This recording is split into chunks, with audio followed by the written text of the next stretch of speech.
කවදාවත්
අයිබෝන් දරුවනේ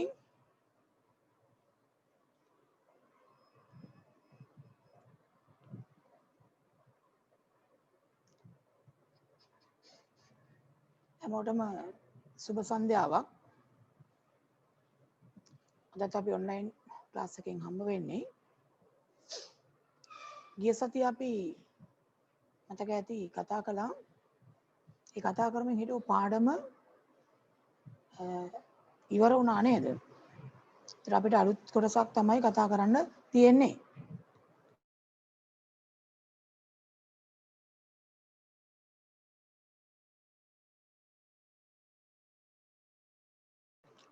අලුත් කොටසක් තමයි කතා කරන්න තියෙන්නේ. දැන් මේ ඊට අමතරව ගිය සතියේ කිව්වා නේද? අර ටියුට් එකේ ප්‍රශ්න වගයක් සම්පූර්ණ කරන්න කියලා. දැන් කළාද? මේකේ පදාර්ථයේ විපර්යාස කියලා තියෙන ටියුට් එක තමයි කරන්න කියලා කිව්වේ. ඒකේ අපි කලිනුත් කොටසක් මම හිතන්නේ කරන්න කියලා තිබුණේ. පදාර්ථයේ විපර්යාස වල අපි ටිකක් මේකේ බලමු. ඒකේ පළවෙනි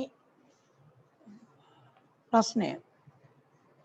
ඒකේ තියෙන්නේ භෞතික විපර්යාස ලෙස හඳුන්වන්නේ මොනවාදයි අර්ථ දක්වන්න කියලා. භෞතික විපර්යාස ලෙස හැඳින්වෙන්නේ මොනවද? දැන් විපර්යාස කියන්නේ වෙනස් වීමනේ. ඒතර සංයුතිය වෙනස් වීමකින් තොරව සිදුවෙන රසායනික සංයුතිය වෙනස් වීමකින් තොරව සිදුවෙන විපර්යාස තමයි භෞතික විපර්යාස. ඒ කියන්නේ සංයුතිය වෙනස් වෙන්නේ නැහැ. ප්‍රමාණය කුඩා වෙන්න පුළුවන්. කැබලි වෙන්න පුළුවන්. එතකොට භෞතික තත්ත්වයන් වල වෙනසක් වෙන්න පුළුවන්. නමුත් රසායනික වෙනස් වීමක්, සංයුතිය වෙනස් වීමක් සිදු නොවන විපර්යාස. එහෙනම් ඒකේ අනිත් පැත්ත තමයි රසායනික විපර්යාස. රසායනික විපර්යාස කියලා කියන්නේ සංයුතිය වෙනස් වෙමින් සිදුවන විපර්යාසයන්. දැන් අපි උදාහරණ විදිහට කිව්වා මතක ඇති. දැන් ගල් කැටයක් අරගෙන මිටියකින් තැළුවොත් ඒක කුඩු වෙනවනේ. ඒක භෞතික විපර්යාසයක්. ඒ සංයුතිය වෙනස් වෙලා නැහැ. ඒ ස්වභාවය සහ ප්‍රමාණය වෙනස් වෙලා. ඒ වගේම කඩදාසියක් අරගෙන කෑලි කෑලි වලට ඉරුවොත් ඒකත් භෞතික විපර්යාසයක්. හැබැයි කඩදාසිය අරගෙන ගිනි තිබ්බොත් අන්න එතකොට ඒක තවදුරටත් කඩදාසියක් නෙමෙයි අලුත් ද්‍රව්‍යයක් හැදිලා. ඒ නව ද්‍රව්‍ය හැදෙන විදිහට සංයුතිය වෙනස් වෙමින් සිදුවන විපර්යාස රසායනික විපර්යාස. ඒ භෞතික විපර්යාස වලට උදාහරණ ගත්තොත් අර ඉටික බැල්ලක් රත් කරනකොට දිය වෙන එක, අයිස් කැටයක් දිය වීම, ජලය සිසිල් කරනකොට අයිස් බවට පත්වීම, කළු ගලක් කුඩු කිරීම, කඩදාසියක් කැබලි වලට ඉරීම, ඒ වගේම ජලය රත් කරනකොට හුමාලයේ බවට පත්වීම මේ වගේ විපර්යාස ලුණු කැටයක් වතුර දිය කිරීම සීනි ජලය දිය කිරීම ඒ වගේ ඒවා භෞතික විපර්යාස. රසායනික විපර්යාස වලට උදාහරණ ගත්තොත් ලෝහයකට අම්ල ටිකක් දැම්මොත් ඒ ලෝහය දිය වෙන්න ගන්නවා. දැන් මැග්නීසියම් පටියක් හයිඩ්‍රොක්ලෝරික් අම්ලයට දැමීම, සෝඩියම් කැබැල්ලක් ජලයට දැමීම, යකඩ මල බැඳීම, පළතුරු ඉදීම, ඒ වගේ දේවල් රසායනික විපර්යාස විදිහට අපිට ගන්න පුළුවන්. ඊට පස්සේ තියෙනවා පස්වෙනි ප්‍රශ්නේ මේ මම කතා කරන්නේ පදාර්ථ විපර්යාස කියලා නොවැම්බර් මාසේ දුන්න ප්‍රශ්න තියෙන ටියුට් එක. පදාර්ථ විපර්යාස කියලා නොවැම්බර් මාසේ දුන්න ටියුට් එක.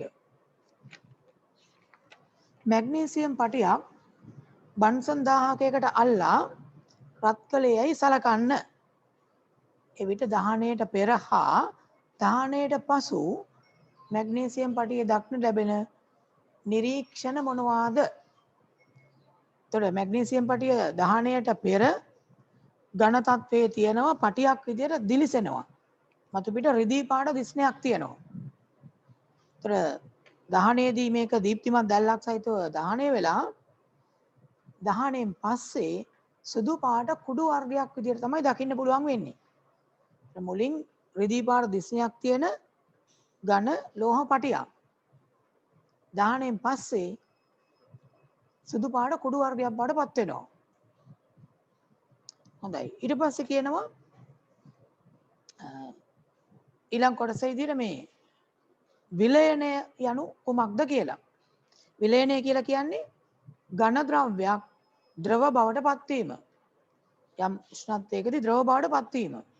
ඝන ද්‍රව්‍යයක් ද්‍රව බවට පත්වීම විලයනය. හිමායනය කියන්නේ ද්‍රවයක් නැවත ඝන බවට පත්වෙන එක. ද්‍රවයක් සිසිල් වුණාම තමයි මේක සාමාන්‍යයෙන් වෙන්නේ. ද්‍රවයක් සිසිල් වීමේදී ඝන බවට පත්වීම. ඝනීභවනය කියලා කියන්නේ වායු සිසිල් වීමේදී නැවත ද්‍රව බවට පත්වීම. වායු සිසිල් වෙනකොට නැවත ද්‍රව බවට පත්වීම ඝනීභවනය. ඊළඟ එක මතකද? හතරවෙනි පිටුවේ තියෙන එක මතකද බලන්න. ඌර්ධ්ව පාතනය යනු කුමක්ද?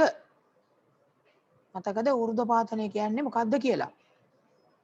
ඌර්ධ්ව පාතනය කියලා කියන්නේ ඝන ද්‍රව්‍යයක් රත් කළ විට ද්‍රව නොවි කෙලින්ම වායු බවට පත්වීම. ඒක මම කොහොම මතක තියාගන්න කියලා. ඝන ද්‍රව්‍යයක් රත් කළ විට ද්‍රව නොවි කෙලින්ම වායු බවට පත්වීම. ඒක තමයි ඌර්ධ්ව පාතනය කියන්නේ. එතකොට විලයනය සිදුවන අවස්ථාවලට උදාහරණ දෙකක් අහනවා. අයිස් කැටයක් දියවීම, ඉටි රත් කරන විට දියවීම, ලාකඩ වගේ එකක් රත් කරනකොට ද්‍රව බවට පත්වීම, ඒ වගේ ඒවා ගන්න පුළුවන්. තාර රත් කරනකොට ද්‍රව වීම. ඊළඟට තියෙනවා මේ හිමායනය සිද්ධ වෙන අවස්ථා. ඒතර ජලය අයිස් බවට පත් වෙනකොට ද්‍රව ඉටි ඝන බවට පත් වෙනකොට ඝන ඉටි බවට පත් වෙනකොට දැන් මේ දවස්වලත් ඔයගලන්ට සමහරට තව ටිකක් ඉස්සරහට යනකොට ඒ උදේට එහෙම පොල් තෙල් බෝතලේ බැලුවොත් යට පොල් තෙල් මිදිලා තියෙනවා දකින්න පුළුවන් වෙයි. ඒකත් උදාහරණයක් මේ හිමායනයේට. පොල් තෙල් ඝන බවට පත් වෙන එක. ඌර්ධ පාතනයේ සිට වෙන කපුරු වල ඒ වගේම අයඩීන් වල කපුරු සහ අයඩීන් වල ඌර්ධ පාතනය සිද්ධ වෙනවා. ඊට පස්සේ අවස්ථා විපර්යාසයක් කියන්නේ මොකක්ද කියලා උදාහරණයක් දෙමින් හඳුන්වන්න කියලා කියන්නේ. එතන මොකන්ද අපි අවස්ථා විපර්යාස කියලා කියන්නේ? මතකද ඔයගොල්ලන්ට? අවස්ථා විපර්යාස කියන්නේ මොනවද කියලා? දැන් පදාර්ථයේ තියෙන ප්‍රධාන භෞතික අවස්ථාවන් තුනක්. මොනවද පදාර්ථයේ භෞතික අවස්ථාවන්? ඝන අවස්ථාව, ද්‍රව අවස්ථාව, ඒ වගේම වායු අවස්ථාව. එතකොට මේ පදාර්ථයේ තියෙන මෙන්න මේ අවස්ථාවන් ගත්තාම දැන් ඝන ද්‍රව්‍යයක් රත් කළොත් එහෙම මොකද වෙන්නේ? ද්‍රව බවට පත් වෙනවා. ද්‍රවයක් රත් කළොත් වායු බවට පත් වෙනවා. ඒ වගේම ද්‍රව සිසිල් කළොත් ඝන බවට පත් වෙනවා. වායු සිසිල් කළොත් ද්‍රව බවට පත් වෙනවා. මේ ඔක්කොම අවස්ථා විපර්යාස. එතකොට මේ යම්කිසි පදාර්ථයක ඝන ද්‍රව වායු යන අවස්ථා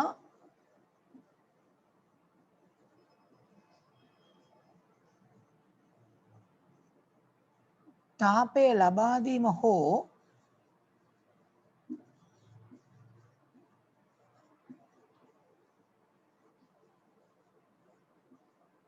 සිසිල් කිරීම නිසා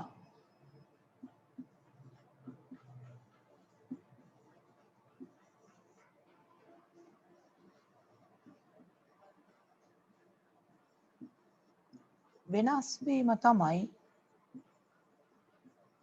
අවස්ථා විපර්යාසයක් කියන්නේ.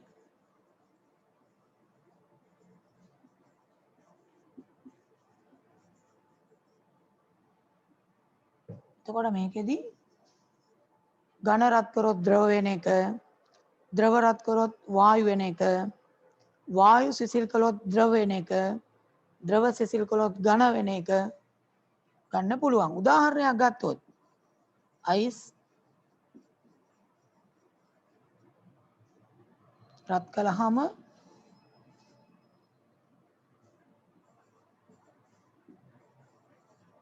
මොනවා බවටද පත් වෙන්නේ? ජලය බවට පත් වෙනවා. උදාහරණ දක්වන්න කියනවා උදාහරණයක්. ඒ වගේම දැන් ජලය තවත් රත් කළොත් හිමාලය බවට පත් වෙනවා. එතකොට මේකත් මේ අවස්ථා විපර්යාස තමයි මේ තියෙන්නේ. හිමාලය බවට පත් වෙනවා. ඒ වගේම තව අපිට ගන්න පුළුවන් උදාහරණ විදියට ගන්න පුළුවන් ඝන ඉටි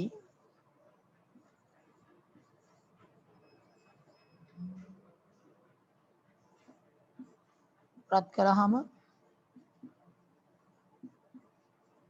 ද්‍රව ඉටි වෙන එක. ඒ වගේම ද්‍රව ඉටි රත් කරාම වාෂ්ප ඉටි බවට පත් වෙන එක.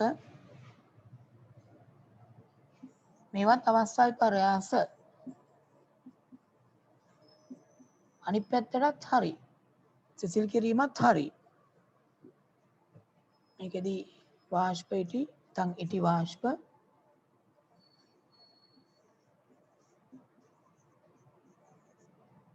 එතකොට අනිත් පැත්තටත් මේක ලියන්න පුළුවන් ඕනනම් ඒ කොහොමද? හිමාලය සිසිල් කරාම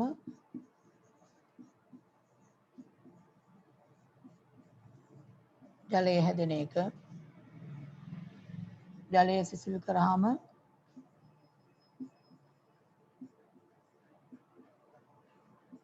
මොනවද හැදෙන්නේ?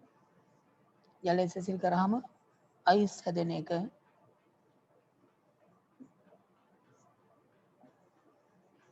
මේවා අවස්ථා විපර්යාස වලට උදාහරණ විදිහට අපිට ලියන්න පුළුවන්. හොඳයි. එතකොට දැන් ඒ විදිහට අපිට අවස්ථා විපර්යාස අඳුර ගන්න පුළුවන්. සමහර අවස්ථා විපර්යාස භෞතික විපර්යාස ලෙස හඳුන්වන්නේ ඇයි? ඒතර වෙනස් වීම සිද්ධ වෙනකොට සංයුතිය වෙනස් වෙන්නේ නැහැ. ස්වභාවය විතරයි වෙනස් වෙන්නේ. ඒ ද්‍රව්‍යවල සංයුතිය වෙනස් නොවි පවතින භෞතික අවස්ථාව පමණක් වෙනස් වීම තමයි භෞතික විපර්යාස කියන්නේ. එහෙම භෞතික විපර්යාස සිද්ධ වුණාම නැවත මුල් තත්ත්වයට පහසුවෙන් පත් කරන්න පුළුවන්. ඊට පස්සේ තියෙනවා අර සටහනක් ඒකේ හිස්තැන් පුරවන්න කියලා කියන්නේ මෙන්න මේ වගේ සටහනක් තියෙන. එතකොට ඒකේ සිදුවීම බලලා ඔයගොල්ලන්ට පුළුවන් ඒක සම්පූර්ණ කරන්න. එතන තියෙනවා ඝන, මේකේ තියෙනවා ද්‍රව, මේ පැත්තේ තියෙනවා වායු. එතන මේකේ අපි ගත්තොත් එහෙම තියෙනවා ඊතල,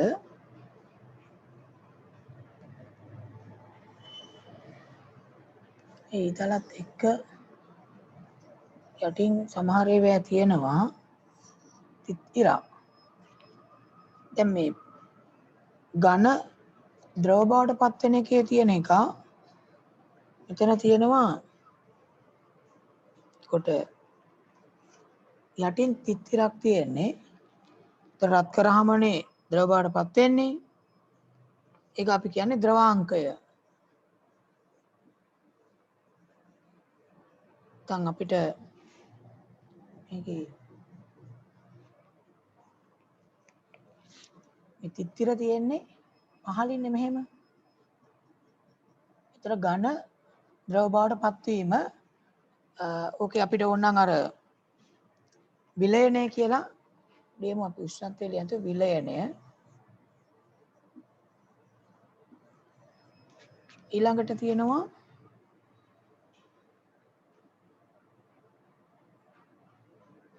මේකේ වායු,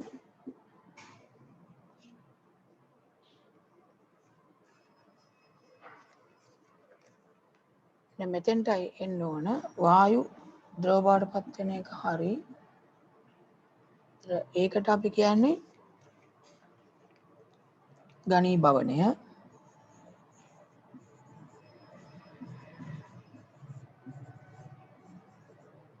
දැන් මේ මෙතන ඇත්තටම එන්න ඕන මෙන්න මේ මෙතනින් තමයි තිත්තිර එන්න ඕන. මේ උඩින් ආවොත් වායු ඝන බවට පත් වෙන මේකට නමක් දීලා නැහැ.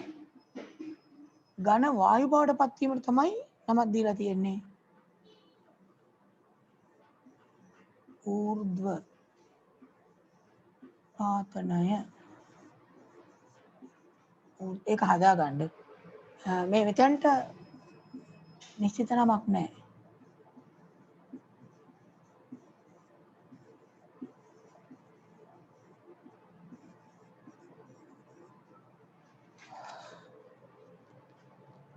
වාෂ්පීකරණය anu කුමක්ද කියලා ඊළඟ ප්‍රශ්නේ අහන්නේ. වාෂ්පීකරණය කියලා කියන්නේ ද්‍රවයක් වායු බවට පත්වීම. ද්‍රවයක් වායු බවට පත්වීම.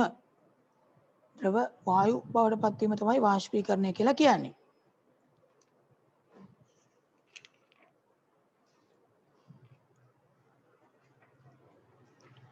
හොඳයි. මේකේ මේ මම හිතන්නේ ඔක්කොම කරන්න කියලා වෙන්න ඇති කියන්න ඇත්තේ.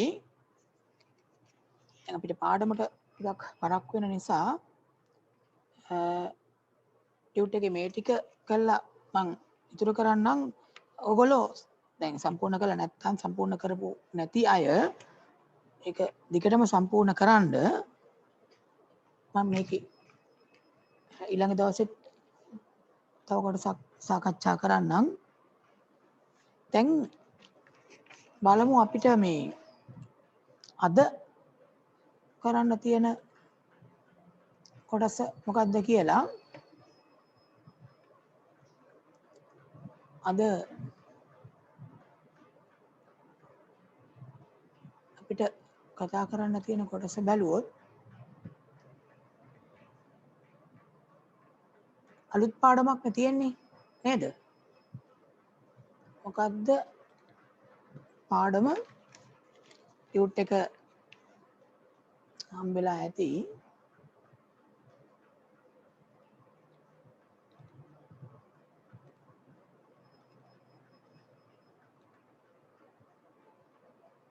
මේක තමයි ටියුට් එක විදිහට තියෙන්නේ. සෞරග්‍රහ මණ්ඩලය. හරි. දැන් මේ සෞරග්‍රහ මණ්ඩලය ආශ්‍රිත සංසිද්ධි සහ ගවේෂණ කියලා තමයි පාඩම මාතෘකාව තියෙන්නේ. හොඳයි. දැන් මේ මම අර ගෲප් එකට පණිවිඩයකුත් දාලා තිබ්බා මේ පහුගිය දවසක අර උල්කාපාත වර්ෂාවක් කියලා හඳුන්වන මේ කෙටි කාලයක් තුළ උල්කාපාත වැඩි ප්‍රමාණයක් දකින්න පුළුවන් දවස් දෙකක් පහුගිය දිනේ තිබ්බනේ. මම අර ගෲප් එකට දාලා තිබ්බා. මම දැක්ක සමහර අය බලලා තිබ්බා. ඉතින් ගොඩාක් නම් උල්කාපාත දකින්න හම්බුනේ නැහැ. නමුත් වරින් වර උල්කාපාත දකින්න පුළුවන්කමක් තිබ්බා. ඉතින් මම දැක්ක සමහර අය ගෲප් එකේ දාලා තිබ්බා මම මෙහෙම දැක්කා කියලා. සමහර අය 5ක් විතර දැක්කා, 8ක් විතර දැක්කා, 10ක් විතර දැක්කා. එහෙම දාලා තිබ්බා. ඒතර මේ ඒකත් මේ අහසේ අපිට නිරීක්ෂණය කරන්න පුළුවන් විපර්යාසයක් නැත්නම් නිරීක්ෂණ කර හැකි සංසිද්ධියක්. දැන් මේ සෞරග්‍රහ මණ්ඩලය මොකක්ද සෞරග්‍රහ මණ්ඩලය කියලා කියන්නේ? කොහෙද ඕක තියෙන්නේ? සෞරග්‍රහ මණ්ඩලයක් කියන්නේ කුමක්ද? දැකලා තියෙනවද සෞරග්‍රහ මණ්ඩලය? රාත්‍රියට අහස බැලුවොත් අපිට විවිධාකාර ආලෝකමත් වස්තුන් දකින්න පුළුවන්.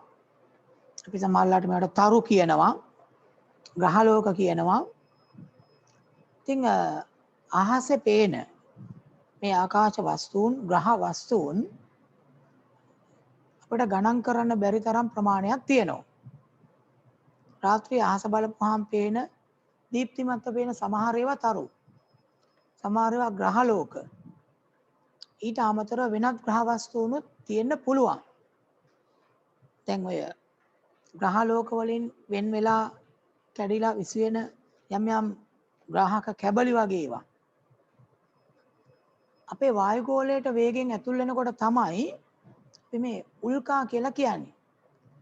ඒ උල්කාපාතයක් කියලා අපි දකින්නේ ගිනිගෙන දැවෙන යම්කිසි ග්‍රහ වස්තු කොටසක්. දැන් මගේ ප්‍රශ්නේ සෞරග්‍රහ මණ්ඩලයක් කියන්නේ මොකක්ද කියලානේ. වචනේ නම් ඕන් තරම් පාවිච්චි කරලා තියෙනවා. දැකලත් තියෙනවා, අහලත් තියෙනවා. කවුරු හරි අහුවොත් සෞරග්‍රහ මණ්ඩලය කියන්නේ මොකක්ද? දැන් මේකට උත්තරයක් අපි ළඟ තියෙන්න ඕන. ඒකට උත්තරේ හොයන්න කලින් දැන් ඕගොල්ලෝ ඉන්නේ කොහෙද? දැන් ඉන්නේ ගෙදර නේ? හරි. දැන් ඉන්නේ ගෙදර. ගෙදර තියෙන්නේ කොහෙද? ගෙදර තියෙන්නේ අපේ ගමේ. එහෙම උත්තර දෙන්න පුළුවන්. හරි. ගෙදර තියෙන්නේ ඔයගොල්ලන්ගේ ගමේ තමයි. ගම තියෙන්නේ කොහෙද? ගොඩක් අයගේ මෙතන බස්නාහිර පළාතේ. සමහරු ගම්පහ දිස්ත්‍රික්කේ. සමහරු වෙන දිස්ත්‍රික්කවලත් ඉන්න ඉඩ තියෙනවා. හරි. බස්නාහිර පළාතේ කියලා අපි ගමුකෝ. ගම්පහ දිස්ත්‍රික්කේ බස්නාහිර පළාතේ. බස්නාහිර පළාත කොහෙද තියෙන්නේ? බස්නාහිර පළාත තියෙන්නේ ලංකාවේ. හොඳයි. එහෙනම් අපි ඉන්නේ දැන් ලංකාවේ. ලංකාව කොහෙද තියෙන්නේ? ලංකාව තියෙන ඉන්දියන් සාගරේ. සමහරුන්ගේ උත්තරේ. ලංකාව තියෙන්නේ ලෝකේ. හොඳයි. ලංකාව තියෙන ඉන්දියන් සාගරේ, ඉන්දියන් සාගරේ තියෙන්නේ ලෝකේ කියලා ගමුකෝ. ලෝකේ කොහෙද තියෙන්නේ? ලෝකේ තියෙනවා නේ, ඔහෙ තියෙනවා. ඇත්තටම ලෝකේ කොහෙද තියෙන්නේ? ලෝකේ තියෙන්නේ සෞරග්‍රහ මණ්ඩලේ. සෞරග්‍රහ මණ්ඩලය මොකද්ද? සෞරග්‍රහ මණ්ඩලය කොහෙද තියෙන්නේ? සෞරග්‍රහ මණ්ඩලය තියෙන්නේ චක්‍රාවාටයක් තුල මොකද්ද ඒ? ඒතර චක්‍රාවාටයේ තියෙන්නේ චක්‍රාවාටයේ තියෙන විශ්වය තුල. විශ්වය කියන්නේ විශ්වය තමයි. විශ්වය තමයි සියල්ල. එතකොට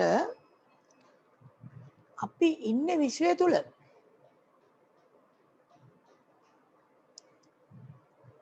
තාම ආපු එකට උත්තරයක් හම්බුන්නේ නැහැ නේ. ලෝකයේ තියෙන්නේ සෞරග්‍රහ මණ්ඩලය තුල කිව්වා. හොඳයි. අපේ සෞරග්‍රහ මණ්ඩලයේ තියෙන දේවල් මූලික තියෙන දේවල් මොනවද? අපේ සෞරග්‍රහ මණ්ඩලයට අයිති දේවල්. සූර්යයා ඉන්නවා. පෘථුවිය තියෙනවා. පෘථුවිය ඇරුණාම තව ග්‍රහලෝක කීපයක් තියෙනවා.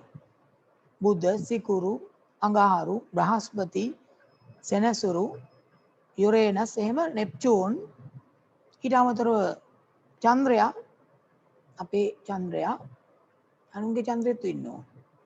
මේ කොහෙද? අපේ චන්ද්‍රයා ඉන්නේ අපි පෘථුවිය වටේ ගමන් කරමින්. අර අනිත් කියපු ග්‍රහලෝක වටේත් චන්ද්‍රයා ඉන්නවා. අපිට නම් ඉන්නේ එක්කෙනයිනේ. සමහර අයට ඉන්නවා 100 ගාණක්. දැන් මේ සෞරග්‍රහ මණ්ඩලයේ එතකොට සූර්යයා ඉන්නවා. ග්‍රහ ලෝක තියෙනවා. චන්ද්‍රයින් ඉන්නවා. සමහර ග්‍රහ වස්තුනුත් ග්‍රාහක කැබලි වගේ ඒවා තියෙන්න පුළුවන්.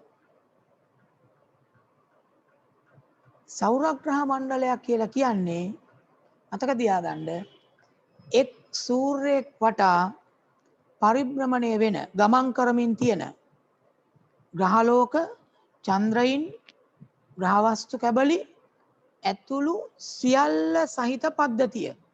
කියන්නේ එක සූර්යයෙක් වටා ගමන් කරන ග්‍රහවස්තු සමූහයක එකතුවක් තමයි සෞරග්‍රහ මණ්ඩලයක් කියන්නේ. ඒතර අපේ සූර්යයා වටා ගමන් කරන ග්‍රහ ලෝක කීයක් තියෙනවද? අපේ සූර්යයා වටා ගමන් කරන ග්‍රහ ලෝක කීයක් තියෙනවද? ඔව් මට මේ ඔය ඔයගොල්ලන්ගේ කැමරා ඔන් කරලා අතින් පෙන්වන්න පුළුවන් කොච්චරක්ද ප්‍රමාණය කියලා. අපේ සෞරග්‍රහ මණ්ඩලයේ කොච්චර ග්‍රහ ලෝක තියෙනවද? හොඳයි දැන් සමහර අය පෙන්නනවා. සමහරු පෙන්නනවා ඒක මට පේන්නේ 9යි, සමහරුන්ගේ 8යි, සමහරුන්ගේ 5යි පේන්නේ. ආයි 5ක් පේන්නේ, එක 7යි පේන්නේ. අත් දෙකම පෙන්වන්න. හොඳයි. සමහරු 7යිලෝ, සමහරු 8යිලෝ, සමහරු 9යිලෝ. 10 පෙන්නන අයත් ඉන්නවද? නෑ නේ. හරි. දැන් 8 කියනවා, 7 කියනවා, 9 කියනවා. කො බලන්න 7 කියන කට්ටිය මම ඇහුවේ අපේ සෞරග්‍රහ මණ්ඩලයේ ග්‍රහ ලෝක කීයක් තියෙනවද?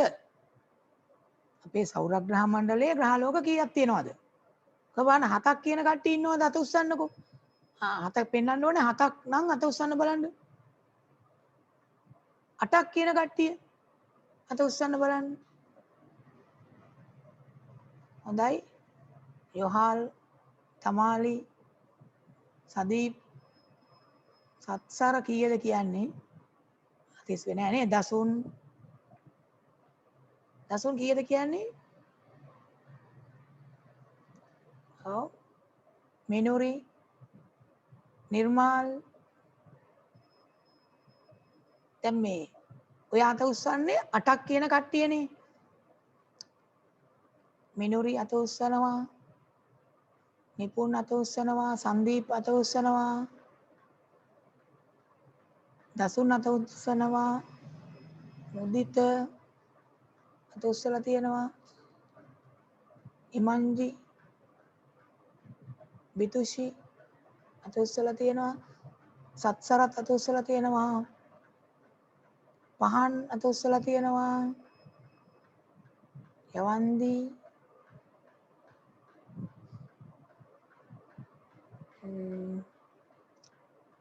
ඔව් සමහර තව අත උස්සන අය මට හන්සි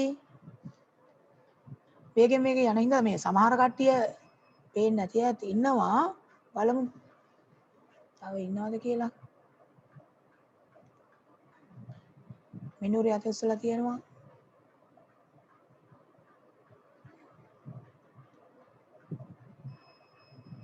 දැන් සමහරුන්ගේ මේ අර අක්කලගේ අයියලගේ නම් වලින් ඉන්න අයත් ඉන්නවා. එතකොට කියවනකොට සමහරට ඒගොල්ලන්ගේ නම් කියවෙන්නත් පුළුවන්. හරි. ඔය 8ක් කියන අයනේ. එතකොට 7ක් කියන අය හිටියේ නෑනේ. එක්කෙනෙක් ඉස්සලා නම් හිටියා 9ක් කියන අය. අපේ සෞරග්‍රහ මණ්ඩලයේ ග්‍රහලෝක 9ක් කියන අය. සමහර අය අත උස්සනවා. දැන් හැබැයි ඔතන ඔය අම්මලා හැම තාත්තලා හැම හිටියොත් ඒගොල්ලෝ නම් අත උස්සන්නේ 9යි කියලා. මොකද දන්නවද? ඒගොල්ලෝ ඉස්කෝලේ යන කාලේ ඉගෙනගෙන තියෙන්නේ අපේ සෞරග්‍රහ මණ්ඩලයේ ග්‍රහලෝක 9යි කියලා. අහලා බලන්නකො බොරුද කියලා. සෞරග්‍රහ මණ්ඩලයේ ග්‍රහලෝක 9යි කියලා තමයි ඒගොල්ලෝ ඉගෙනගෙන තියෙන්නේ. හැබැයි දැන් අපි කියන්නේ අපේ සෞරග්‍රහ මණ්ඩලයේ ග්‍රහලෝක 8යි කියලා. අපේ සෞරග්‍රහ මණ්ඩලයේ ග්‍රහලෝක 8යි. එතකොට දැන් අර එකක් කොටිය කෑවද? 9ක් තිබිලා 8ක් උනේ. දැන් අම්මලා 6යි.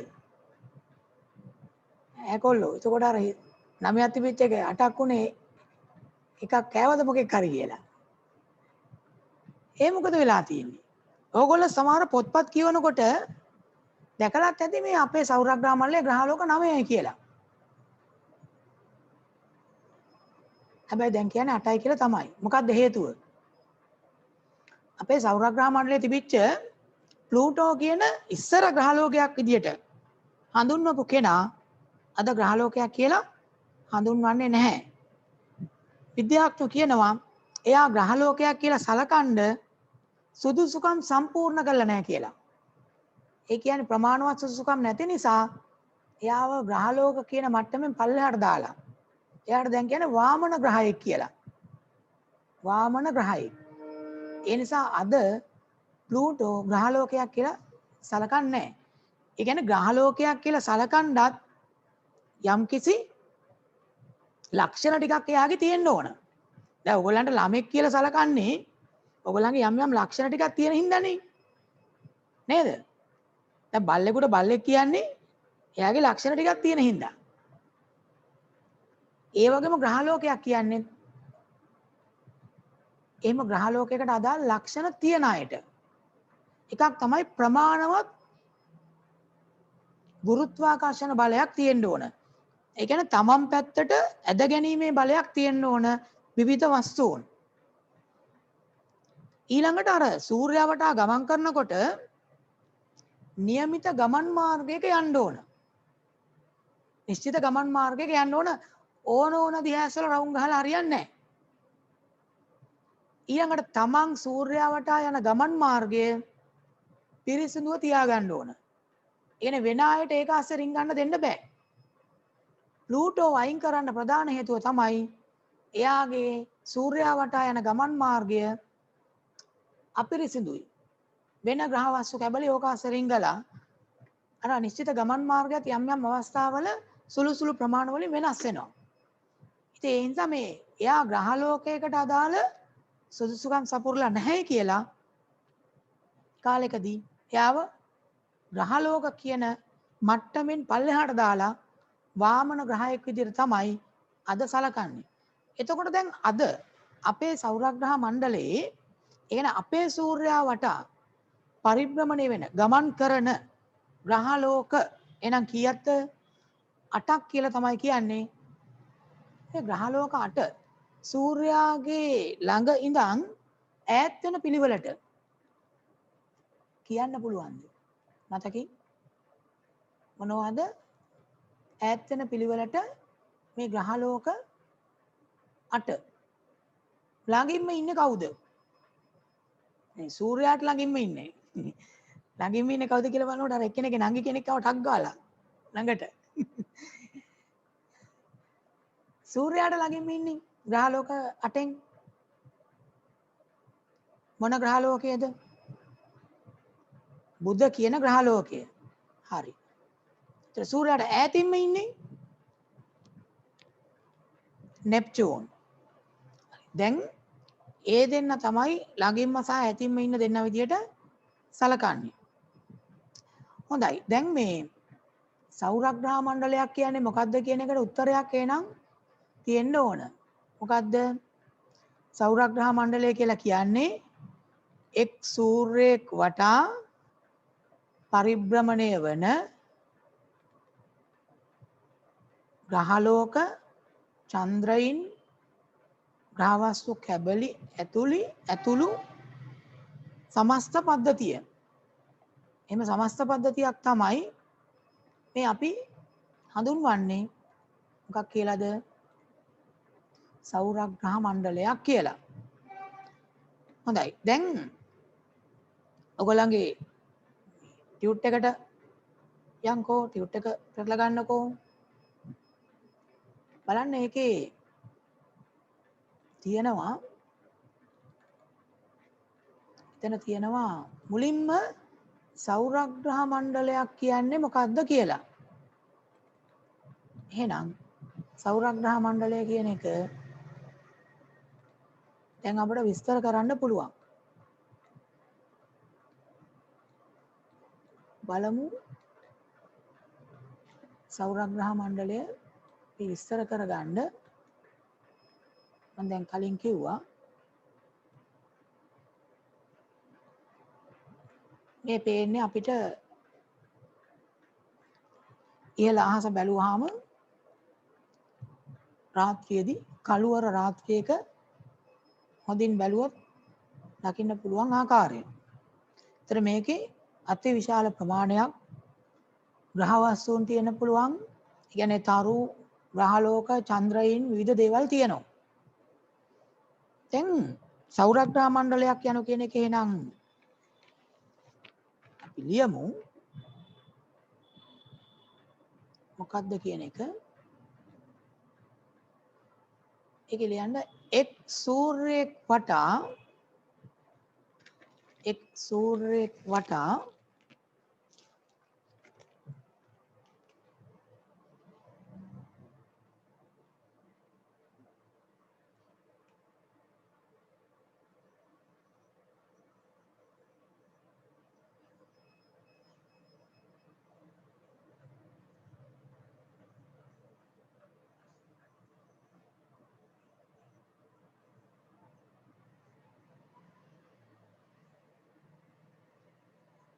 පරිභ්‍රමණය වන එක් සූර්යයෙක් වටා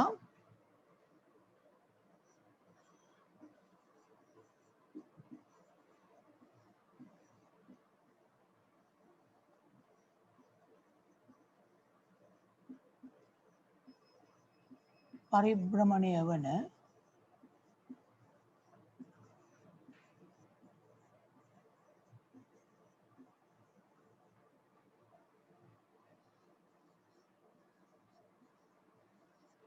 ග්‍රහලෝක,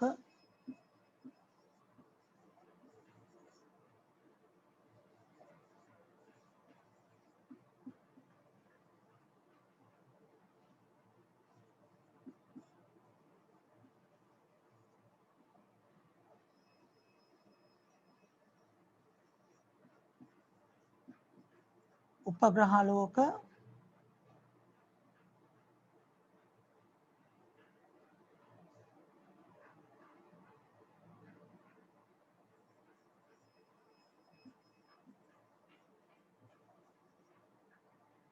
ග්‍රාහක කැබලි,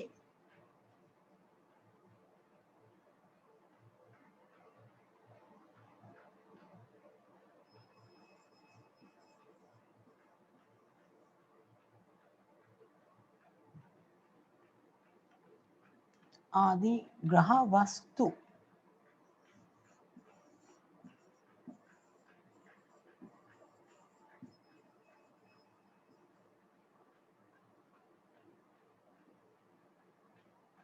ග්‍රහ වස්තු සමූහයකින් යුක්ත ග්‍රහ වස්තු समूहයකින් යුක්ත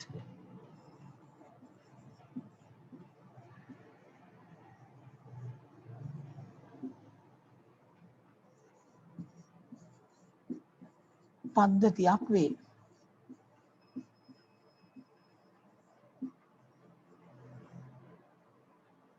ඒතර සෞරග්‍රහ මණ්ඩලය කිව්වහම අදහස් වෙන්නේ එහෙනම් එක් සූර්යයෙක් වටා පරිභ්‍රමණය වෙන ග්‍රහලෝක උපග්‍රහලෝක ග්‍රාහක කැබලි ආදී ග්‍රහවස්තු සමූහයකින් යුත් පද්ධතියක්. ඒ උපග්‍රහලෝක කියන්නේ චන්ද්‍රයින්. දැන් එතකොට ඔක මතක තියාගන්න එන සෞරග්‍රහ මණ්ඩලය කියන්නේ මොකක්ද කියන එක. එතකොට දැන් අපි ඉන්න සෞරග්‍රහ මණ්ඩලයේ සූර්යෙක් ඉන්නවා. ඒ සූර්යයා වටා ගමන් කරන ග්‍රහලෝක කීයක් තියෙනවා කියලා දැන් අපි කිව්වේ. ග්‍රහලෝක 8ක් තියෙනවා.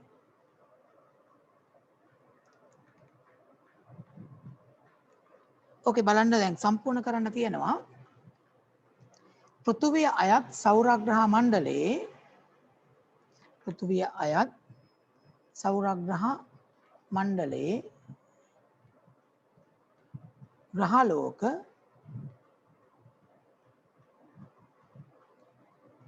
පෘථුවිය අයත් සෞරග්‍රහ මණ්ඩලයේ ග්‍රහලෝක ගණන 8කි. දැන් සූර්යයාගේ ඉඳලා ඈත් වෙන පිළිවෙලට මේ අපේ සෞරග්‍රහ මණ්ඩලයේ අඩංගු ග්‍රහලෝක පිළිවෙලින් ලියන්න පුළුවන්ද කියලා බලන්න. සූර්යයාට ළඟින් ඉන්න එක්කෙනාගේ සිට ඈත් වෙන පිළිවෙලට. එතන ඉස්සෙල්ලා මතකින් ලියන්න බලන්න.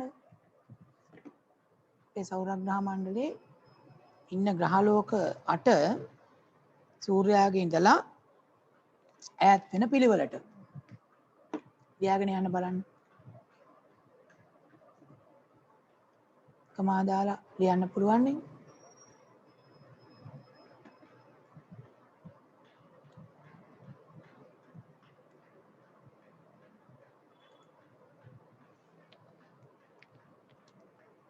අකුරු ලස්සනට ලියන්න.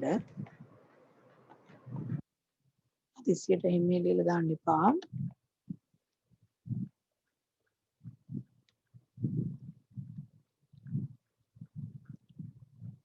මං කලින් කිව්වත් මං හිතන්නේ පිළිවෙලින් ග්‍රහලෝක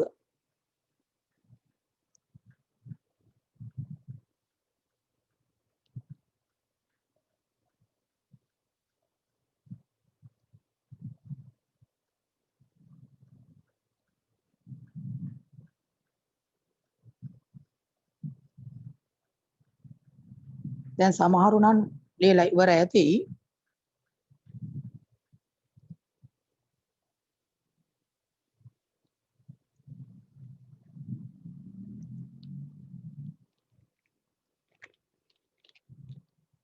අපි මේ ග්‍රහලෝක ටික පිළිවෙලින් කොහොමද එන්නේ කියලා බලමු. මේ තියෙන්නේ අපේ සෞරග්‍රහ මණ්ඩලයේ ප්‍රධාන ග්‍රහලෝක. හැබැයි මේකේ අර පරණ ඡායාරූපයක් නිසා ඔය තියෙන්නේ දැනට අපි ගන්න ග්‍රහලෝක ටික. අපේ සෞරග්‍රහ මණ්ඩලයේ ග්‍රහලෝක. එතකොට මේ ග්‍රහලෝක පිළිවෙලින් නම් කරගෙන ගියොත් බුධ ඊට පස්සේ සිකුරු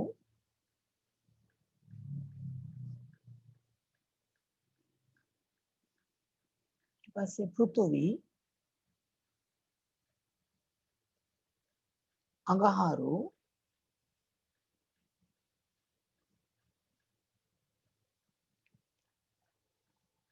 බ්‍රහස්පති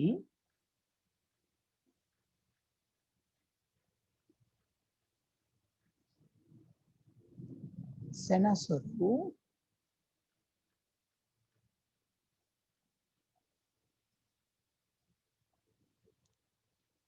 යුරේනස්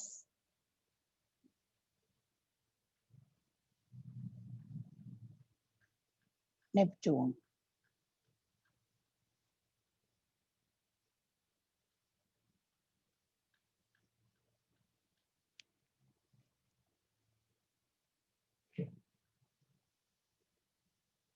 ඔය තියෙන එතකොට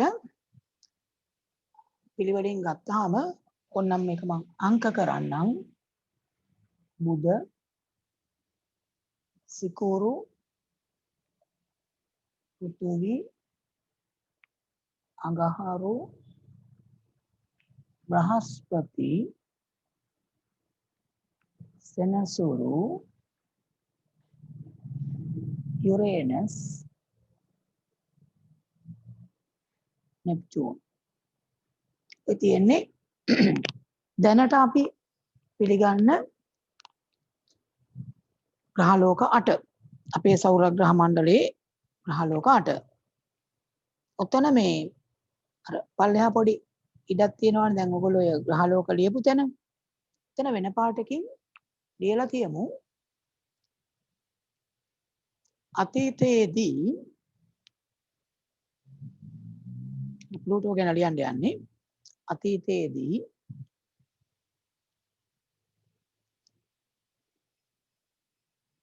ප්ලූටෝ ග්‍රහලෝකයක් ලෙස සැලකුවද අතීතයේදී ප්ලූටෝ ග්‍රහලෝකයක් ලෙස සැලකුවද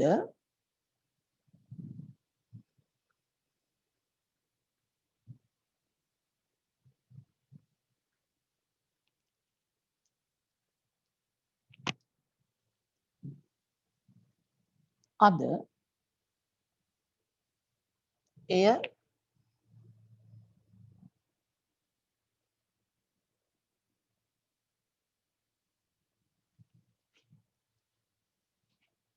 වාමන ග්‍රහයෙක් ලෙස වාමන ග්‍රහයෙක් ලෙස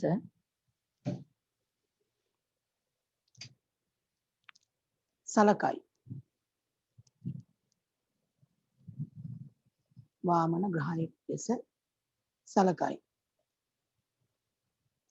ග්‍රහලෝකයක් ලෙස සලකන්නේ නැත ග්‍රහලෝකයක් ලෙස සලකන්නේ නැත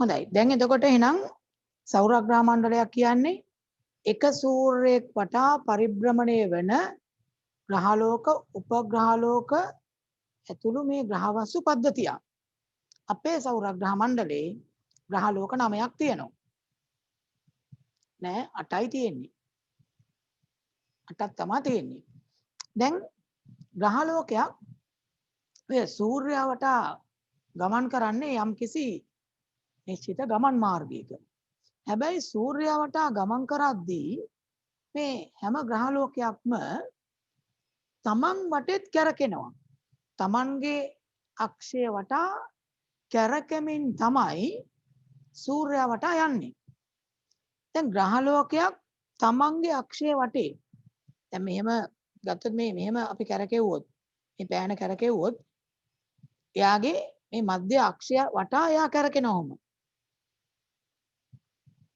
තමන්ගේ අක්ෂයක් වටා කැරකෙමින් සූර්යයා වටා යන්නේ මේ ග්‍රහලෝක ග්‍රහලෝකයක් Tamanගේ අක්ෂය වටා කැරකීමට කියන්නේ භ්‍රමණය කියලා. ග්‍රහලෝකයක් තම අක්ෂය වටා කැරකීමට කියන්නේ භ්‍රමණය. ඒතර ඒකේ ඔයගලන්ට ලියන්න පුළුවන් ඒ වචනේ භ්‍රමණය කියලයි හඳුන්වන්නේ. ග්‍රහලෝකයක් තමන්ගේ අක්ෂය වටා කැරකීම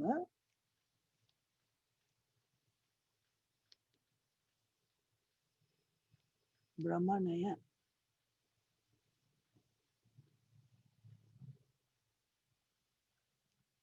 භ්‍රමණය වීම.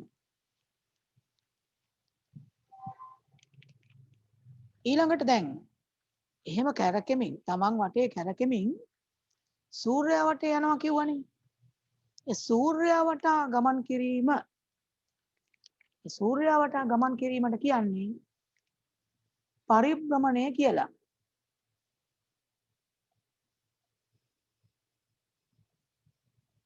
පරිභ්‍රමණය වීම. තමන්ගේ අක්ෂය වටේම කැරකෙන එක භ්‍රමණය, සූර්යයා වටා කැරකෙන එක පරිභ්‍රමණය. එහෙනම් දැන් බලන්න මේ වාක්‍ය හරියට සම්පූර්ණ කරගත්තද කියලා. ග්‍රහලෝක තම අක්ෂය වටා කැරකීම භ්‍රමණය ලෙස හඳුන්වන අතර සූර්යයා වටා කැරකීම පරිභ්‍රමණය නම් වේ.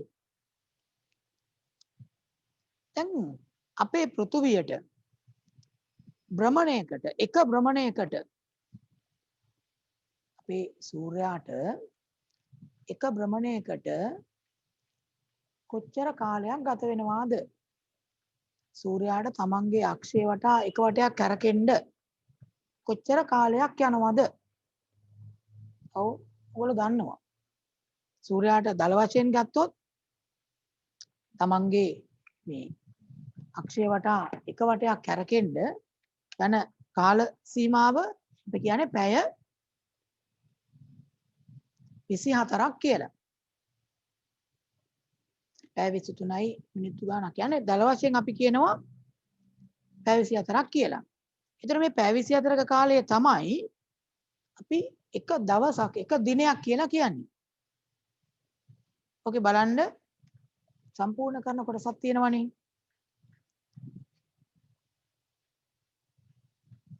ඒ ටික බලන්න පුළුවන්ද කියලා Tamanට හරියට සම්පූර්ණ කරගෙන යන්න.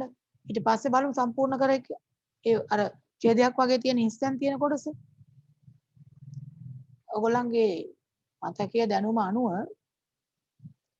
ඒකේ පුළුවන් ටික සම්පූර්ණ කරගෙන යන්න බලන්න.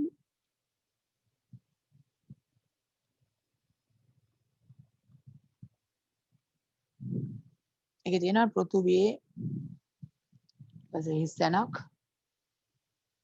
කාලය පැය 24ක් වත් දින එකකි. සායතන පෘථුවියේ හිස්තැනක් කාලය දින ආය හිස්තැනක්. ඊට පස්සේ එනවා වෙනම යම් ග්‍රහලෝකයක් සූර්යයා වටා එක් වටයක් හිස්තැනක් වීමට ගත වන කාලය එම ග්‍රහලෝකයේ හිස්තැනක් ආය ග්‍රහලෝකයක් හිස්තැනක් වන්නේ එහි හිස්තැනක් වටාය. බලන්න හරියට පුරවන්න.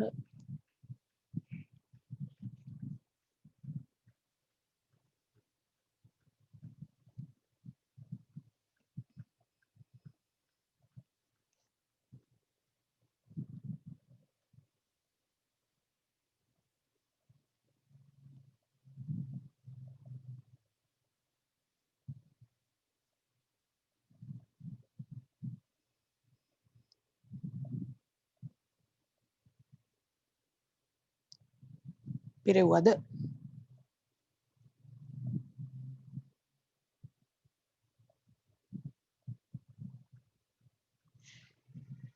හරි පුරවගත්ත නම් බලමු ඔයගොල්ලෝ ලියපු ඒවා හරිද කියලා. එතන තියෙනවා පෘථුවියේ එතෙන්ට එන්නේ එහෙනම් භ්‍රමණ කාලය පැය 24ක් හෙවත් දින එකකි. පෘථුවියේ භ්‍රමණ කාලය පැය 24ක් හෙවත් දින එකකි. ඊට පස්සේ පෘථුවියේ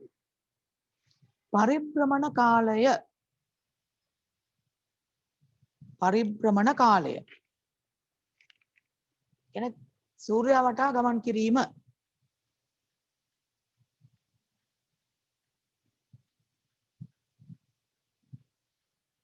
පරිභ්‍රමණයට ගත වෙන කාලය දින 365යි 4න් 1යි. එහෙම නැත්නම් 365යි 0.25යි. ඒක අපිට ලියන්න පුළුවන් දින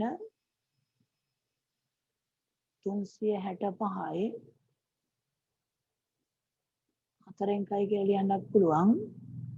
එහෙම නැත්නම් 365යි 0.25යි.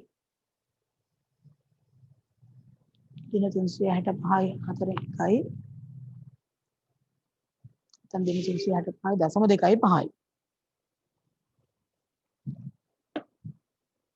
ඊළඟට තියෙන වාක්‍යයක් යම් ග්‍රහලෝකයක් සූර්යයා වටා එක් වටයක් දෙන්න ඕන පරිභ්‍රමණය වීමට යම් ග්‍රහලෝකයක් සූර්යයා වටා එක් වටයක් පරිභ්‍රමණය වීමට ගතවන කාලය එම ග්‍රහලෝකයේ අවුරුද්දකි එහෙම නැත්නම් වර්ෂයකි. එම ග්‍රහලෝකයේ අවුරුද්දක් නැත්නම් වර්ෂයක්. එතකොට යම් කිසි ග්‍රහලෝකයක් සූර්යයා වටා එක වටයක් පරිභ්‍රමණය වෙන්න ගත වෙන කාලයට කියනවා ඒ ග්‍රහලෝකයේ අවුරුද්දක් කියලා. ඒ වගේම ග්‍රහලෝකයක් අර භ්‍රමණය වෙන්නේ තමන්ගේ අක්ෂය වටා. අවසාන වාක්‍යය තන ඒ ඡේදයේ ග්‍රහලෝකයක් භ්‍රමණය වන්නේ එකී අක්ෂය වටාය. ඒ කියන්නේ ග්‍රහලෝකයේ අක්ෂය වටාය. දැන් තමන් වටේ කැරකෙමින් ග්‍රහලෝකයක් සූර්යයා වටා ගමන් කරනවනේ. ඒත් යම් කිසි ග්‍රහලෝකයක් මේ විදිහට දැන් ග්‍රහලෝකය එහෙම තියෙනවා නම් මේ ග්‍රහලෝකය තමන් වටේ කැරකෙනවා. එහෙම තමන් වටේ කැරකෙනවා. තමන්ගේ අක්ෂය ඔස්සේ තමයි කැරකීම සිද්ධ වෙන්නේ. එහෙම තමන්ගේ අක්ෂය වටා කැරකෙන එකට කියන්නේ භ්‍රමණය. හැබැයි මෙහෙම භ්‍රමණය වෙමින් එයා මොකද්ද කරන්නේ? සූර්යයා වටා කැරකීමක් වෙනවනේ. එතකොට මේ ග්‍රහලෝකයේ තමන් වටා තමන්ගේ අක්ෂය මේ තියෙන යාගේ අක්ෂය ඒ වටා කැරකෙන එක භ්‍රමණය. අපි හිතුව මෙහෙම සූර්යයා වටා මේ ඉන්නේ සූර්යයා නම්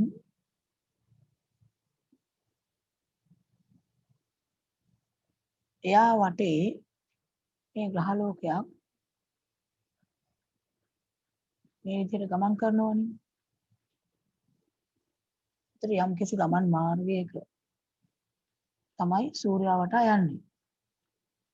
දැන් සූර්යයා වටා ගමන් කරන ගමන් මාර්ගය වෙන විදිහට කිව්වොත් මේ ග්‍රහලෝකයේ සූර්යයා වටා පරිභ්‍රමණය වෙන ඒ ගමන් මාර්ගය අපි ඒකට කියනවා කක්ෂය කියලා. කක්ෂය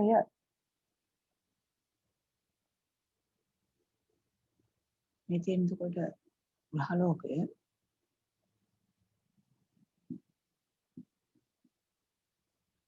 එයා සූර්යයා වටා ගමන් කරන ගමන් මාර්ගය කක්ෂය කියලා කියන්නේ. දැන් හැම ග්‍රහලෝකයක්ම මේ කක්ෂය කියන එක මෙහෙම ඇඳට ත්‍රිමාණව ගත්තාම මේ විදිහට දැන් එතන මම එතන කොහොම සූර්යයා තියෙනවා නම් මේ සූර්යයා නම් මේ තියෙන්නේ ගමන් මාර්ගය දැන් ත්‍රිමාණව ගත්තාම අර ගමන් කරන ගමන් මාර්ගය මේ සූර්යයා වටා මේ ග්‍රහ ලෝකයේ ගමන් කරන ගමන් මාර්ගය මේක තලයක් විදිහට පවතින එක තලයක් නෙමේක කොහොම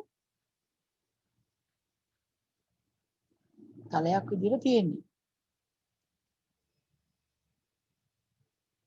අන්නේ තලය කක්ෂ තලය කියලා කියන්නේ මේ සම මට්ටමක තියෙන තලයක් ඒකට කියන්නේ කක්ෂ තලය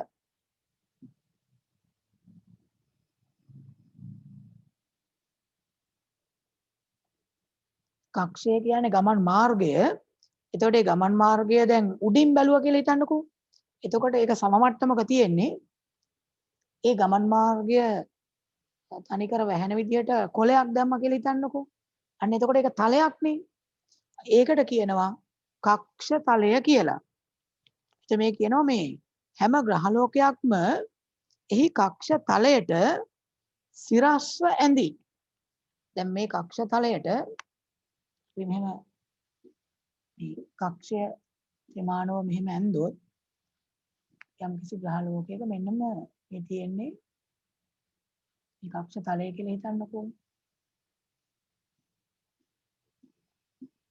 ගමන් මාර්ගය තියෙන තලය මෙතන තියෙනවා එතකොට ග්‍රහලෝකය දැන් මේ ග්‍රහලෝකය ගමන් කරනකොට මේ තියෙන කක්ෂ තලයට මේක කියන්නේ සිරස්ව අභිලම්භයක් ඇන්දොත් මෙතනින් මෙහෙම සිරස්ව ලම්බක රේඛාවක් ඇන්දොත් තියෙන කක්ෂ තලයට ඒ අභිලම්භයට යම්කිසි ඇලයක් සහිතව තමයි අර භ්‍රමණය සිද්ධ වෙන ඒ ග්‍රහලෝකයේ අක්ෂය තියෙන්නේ ග්‍රහලෝකයේ තමන් වටා කැරකෙන අක්ෂයක් තියෙනවා කියවනේ අන්න ඒක තියෙන්නේ අර කක්ෂ තලයට ඇඳපු ලම්බක රේඛාවට මේ අභිලම්භ රේඛාව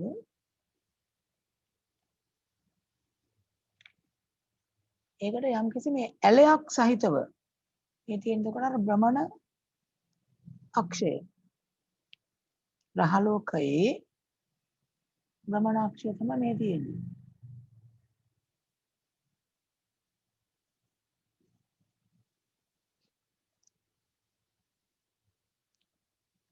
මේ එතකොට මේ ගමන් මාර්ගයේ තියෙන තලය ඒක හඳුන්වන්නේ කක්ෂ තලය කියලා. ඒ කක්ෂ තලයට ලම්බකව ඇඳපු රේඛාව තමයි මේ රතු පාටින් තියෙන්නේ. ඒකේ යම්කිසි ඇලයක් සහිතව තමයි එයා භ්‍රමණය වෙන භ්‍රමණ අක්ෂය තියෙන්නේ. පෘථුවිය ගත්තොත් අංශක 23.5ක ඇලයක් සහිතව තමයි පිටීම දකින්න පුළුවන්. ඒක තමයි ඔය දෙවෙනි පිටුවේ පෙන්නලා තියෙන්නේ. අර කඩිරක් තියෙන්නේ අර අභිලම්භව තියෙන රේඛාව කක්ෂ තලයට සිරස්ව අඳින අභිලම්භය තමයි කඩිර. අර ඇදයට තියෙන ඉර ඒක තමයි මේ පෘථුවිය භ්‍රමණය වෙන අක්ෂය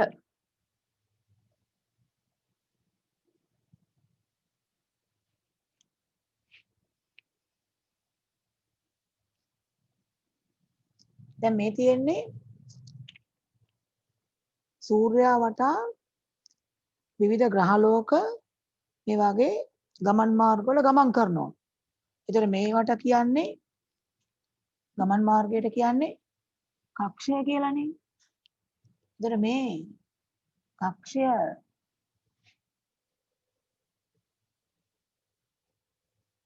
සම්පූර්ණයෙන් අපි ත්‍රිමාණව ගත්තොත් මෙන්න මේ ටික බලමු. මේ තියෙන එක ග්‍රහලෝකයක කක්ෂයක්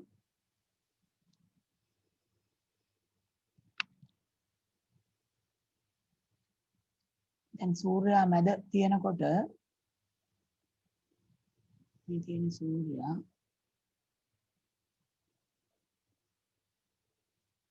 මේ තියෙන කක්ෂ තලය තමයි මේ තියෙන්නේ මේ කක්ෂයට අදාළ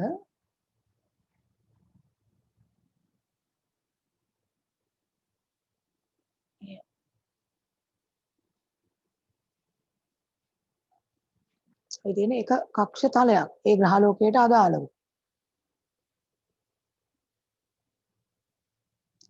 මම මේ සූර්යාගේ මේ පැත්තේ ටික මම උගලන්ට පැහැදිලි වෙනවා හින්දා පොඩ්ඩක් මෙහෙම වෙන් කළා මේ පාට දෙකකින් වෙන් කිරීමක් කරන්න හදන්නේ. එහෙම ගත්තොත් මේ සූර්යාගේ මෙහා පැත්ත ඒ පැත්ත මේ තියෙන්නේ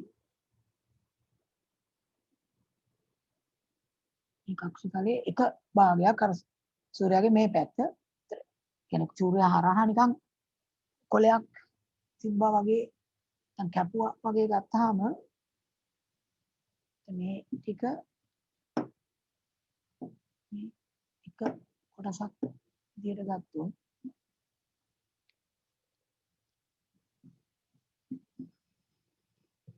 එහා පැත්ත පොඩ්ඩක් වෙන පාටක් වගේ දාන්නම්. ඒ කියන්නේ අර සූර්යාගේ එහා පැත්ත වගේ. එතකොට මේ තලය සම්පූර්ණ තලය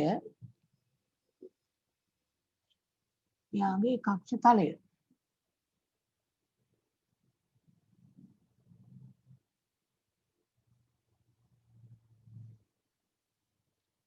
කක්ෂ තලය කියන එක හරියට අවබෝධ කරගන්න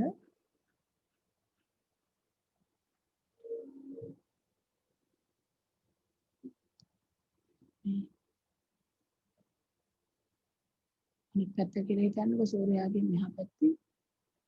ඒතර සම්පූර්ණ තලයක් විදියට තියෙන්නේ. මේක තමයි කක්ෂ තලය කියලා කියන්නේ. කක්ෂය තියෙන මාර්ගය තලයක් විදියට සම්පූර්ණයෙන් ගත්තොත් උඩින් බලලා ගත්තොත් මේ කක්ෂ තලය කියලා කියන්නේ. ඕකටයි කියන්නේ. ඉතින් මේ සමස්ත සම්පූර්ණ එක මම මේ සුදු පාටින් එහෙම දැන් කරගෙන මේ තියෙන කක්ෂය ඒකෙන් සීමා වෙන ඇතුලේ පාට කරලා තියෙන කොටස් දෙක තමයි කක්ෂ තලය. ඉතින් මේ කක්ෂ තලයට ලම්බකව රේඛාවක් ඇන්දොත් එහෙම ලම්බක රේඛාවක් ඇන්දොත් ඒක තමයි අභිලම්බ රේඛාව කියලා දක්වලා තියෙන්නේ. මෙන්න මෙහෙම රේඛාවක් ඇන්දොත් ඒක තමයි අභිලම්බ රේඛාව කියන්නේ.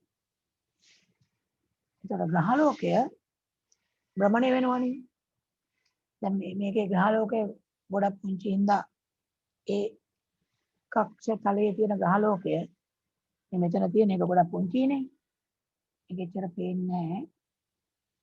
දැන් හිතන්න මේ ග්‍රහලෝකය ගත්තොත් එතකොට දැන් එයා භ්‍රමණය වෙන අක්ෂය මෙන්න මෙහෙම ටිකක් ඇලයට කොහොම තියෙන්න පුළුවන්. බොහෝ විට මේ ග්‍රහලෝකයේ භ්‍රමණ අක්ෂය තියෙන්නේ අර කක්ෂ තලයට ලම්බකව අඳපු රේඛාවට ඇලව ආනතව ඒක තමයි මේ කියන්නේ. ඒතර පෘථුවියේ මේ විදිහට ආනතව තියෙනවා. මේ තියෙන පෘථුවිය එතකොට එහෙම භ්‍රමණය වෙනකොට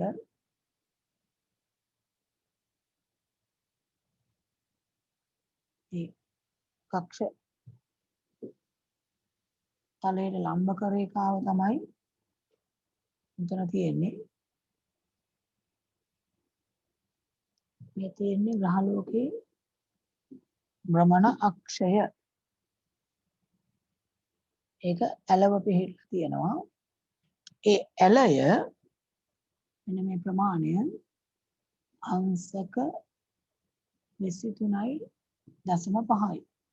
අංශක 23.5යි මේ රේඛා දෙක අතර තියෙන ආනතිය. හරි පැහැදිලිද? බොහෝ ග්‍රහලෝක වටා පරිභ්‍රමණය වන දැන් අපි මෙච්චරලා කිව්වේ සූර්යයා වටා ග්‍රහලෝක ගමන් කරනවා කියලානේ. පරිභ්‍රමණය වෙනවා කියලානේ. දැන් ගොඩක් ග්‍රහලෝක වටේ ගමන් කරන චන්ද්‍රයෝ ඉන්නවනේ. ඒ චන්ද්‍රයන්ට කියනවා උපග්‍රහලෝක. උපග්‍රහලෝක. වරහන් ඇතුලේ චන්ද්‍රයන් කියලා දාන්න. චන්ද්‍රයන්. ගොඩක් ග්‍රහලෝක වටේ ගමන් කරන චන්ද්‍රයන් ඉන්නවා. නැත්නම් උපග්‍රහලෝක ඉන්නවා. දැන් බුධ සහ සිකුරු වලට නම් සාමාන්‍යයෙන් නැහැ කියලා කියන්නේ. හැබැයි පෘථුවියට එක්කෙනෙක් ඉන්න බව දන්නවා. ඒ පල්ලෙහා තියෙන වගෝ චුට්ටක් බලන්නකෝ. දැන් මේකේ තියෙන මේ පරණ වර්තාව කෝකෝකොල්ලගේ අච්චුපතේ තියෙන එක. ඔయిత වඩා චන්ද්‍රයන් දැන් හොයාගෙන තියෙනවා. ඕකේ නැති අය දැන් හොයාගෙන තියෙනවා. ඒතර බ්‍රහස්පති සෙනසුරු වගේ අය ගත්තොත් විශාල ප්‍රමාණයක් චන්ද්‍රයන් ඉන්නවා. යුරේනස්ට මේකේ හැටියට 27ක් තියෙනවා. දැන් අපිට සාමාන්‍යයෙන් ඒකට එක්කෙනා ඉන්නේ. ඉතින් බ්‍රහස්පති වලට එහෙම ගිහිල්ලා බැලුවොත් එක රැයකදී අහස බලපුවාම හඳවල් 30ක් 35ක් විතර පේනවා. එක රැයක අහසේ හඳවල් 30ක් 35ක් විතර පේනවා. ඒක 아무තුම දර්ශනයක් අපිට සමහරට හිතා ගන්නත් බෑ. මොකද අපි දැකලා තියෙන්නේ එක හඳක් විතරයි. ඒකත් සමහර දවස්වල විතරනේ. ඔක තියෙනවා අර තව විස්තර බලන්න. සූර්යාගේ ඉඳලා ග්‍රහලෝක වලට දුර කිලෝමීටර් මිලියන වලින් තියෙන්නේ.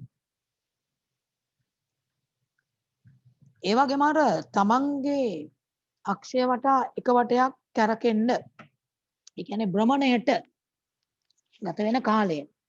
ඒකත් ඔකේ තියෙනවා. භ්‍රමණ කාලය. බුධ වලට කොච්චරද? සිකුරු වලට කොච්චරද? එම තියෙනවනේ. ඒ වගේම තියෙනවා පරිභ්‍රමණ කාලය. පරිභ්‍රමණ කාලය කියන්නේ ඒ ග්‍රහලෝකයේ සූර්යයා වටා එක වටයක් යන්න කොච්චර කාලයක් යනවද? බලන්න පරිභ්‍රමණ කාලය මේ පෘථුවියේ වර්ෂ වලින් තමයි දක්වලා තියෙන්නේ. පෘථුවිය අවුරුදු වලින් වැඩිම පරිභ්‍රමණ කාලයක් තියෙන කාටද? වැඩිම පරිභ්‍රමණ කාලය තියෙන්නේ නෙප්චූන් වලට. ඒ කියන්නේ නෙප්චූන් වලට සූර්යයා වටා එක වටයක් ගමන් කරන්න පෘථුවි අවුරුදු වලින් අවුරුදු 164.8ක කාලයක් යනවා. ඒ කියන්නේ අපේ ජීවිත කාලය ඇතුළේදී නෙප්චූන් සූර්යයා වටා එක වටයක් සම්පූර්ණ කරන්නේ නැහැ. එහෙම අනිත් ග්‍රහලෝක බලුවාම යුරේනස් වලටත් අවුරුදු 84ක් විතර යනවා. බ්‍රහස්පතිට පෘථිවි අවුරුදු වලින් අවුරුදු 11ක් යනවා සූර්යයා වටා එක වටයක් කරකෙන්න. අපි එක අවුරුද්දෙන් කරකෙන එක එයා කරකෙන්නේ අවුරුදු 11ටත් වඩා වැඩි කාලයක් අරගෙන. මේ වගුව පස්සේ දින් බලන්න එක එක තොරතුරු තියෙනවා. අර පෘථිවියේ ආනති අපි කියවනේ 23.5ක් විතර කියලා. ඒ වගේ එක එක ග්‍රහලෝකවල ආනතිය තියෙනවා. දැන් සූර්යයා වටා මේ ග්‍රහලෝක කරකෙන්නේ කොහොමද කියලා බැලුවොත් සූර්යයා වටා එක එක දින වකවානු දැන් මේකේ තියෙනවානේ කොච්චර කාලයක් යනවද කියලා සූර්ය වටා මේක වටයක් යන්න. ඒක කොහොමද මේක කරකෙන්නේ කියලා ගත්තොත් සූර්යාගේ තියෙනවා ආකර්ෂණ බලයක්. ඒ ආකර්ෂණයෙන් ඒ ග්‍රහලෝක ඇදලා තියාගෙන ඉන්නවා. ඒ වගේම ග්‍රහලෝක වේගයෙන් සූර්යයා වටා ගමන් කරමින් ඉන්නවා. හරියට මේක ගල් කැටයක් නූලකින් ලණුවකින් ගැට ගහලා අපේ මේ ඔළුව වටේ මෙහෙම කරකවනවා කියලා ගත්තොත් ඉතින් අපි මේ අතින් බලයක් යොදනවා අර ගල් කැටය අපේ හිස වටා කැරකෙමින් තියෙනවා. අර ලණුවෙන් ඇදිලා තියෙනවා අපේ අතට. ඒකෙන් තමයි අර බලය ක්‍රියාත්මක වෙන්නේ. එයා වේගයෙන් ගමන් කරනවා. හැබැයි ඒ බලය නිසා එයා ගමන් කරන්නේ අපේ හිස වටා. ඒ විදිහටම සූර්යයා තමන් පැත්තට ඇදගෙන ඉන්න නිසා ග්‍රහලෝක සූර්යයා වටා පරිභ්‍රමණය වෙනවා. යම් වේගයකින් පරිභ්‍රමණය වෙනවා. දැන් අර හිස වටා මෙහෙම ලණුව කරකෝ මේ ලණුවකින් ගැට ගාපු ගල් කැටය. ඒකෙන් කරකවනකොට ලණුව කඩලා ගියොත් මොකක් වෙයිද?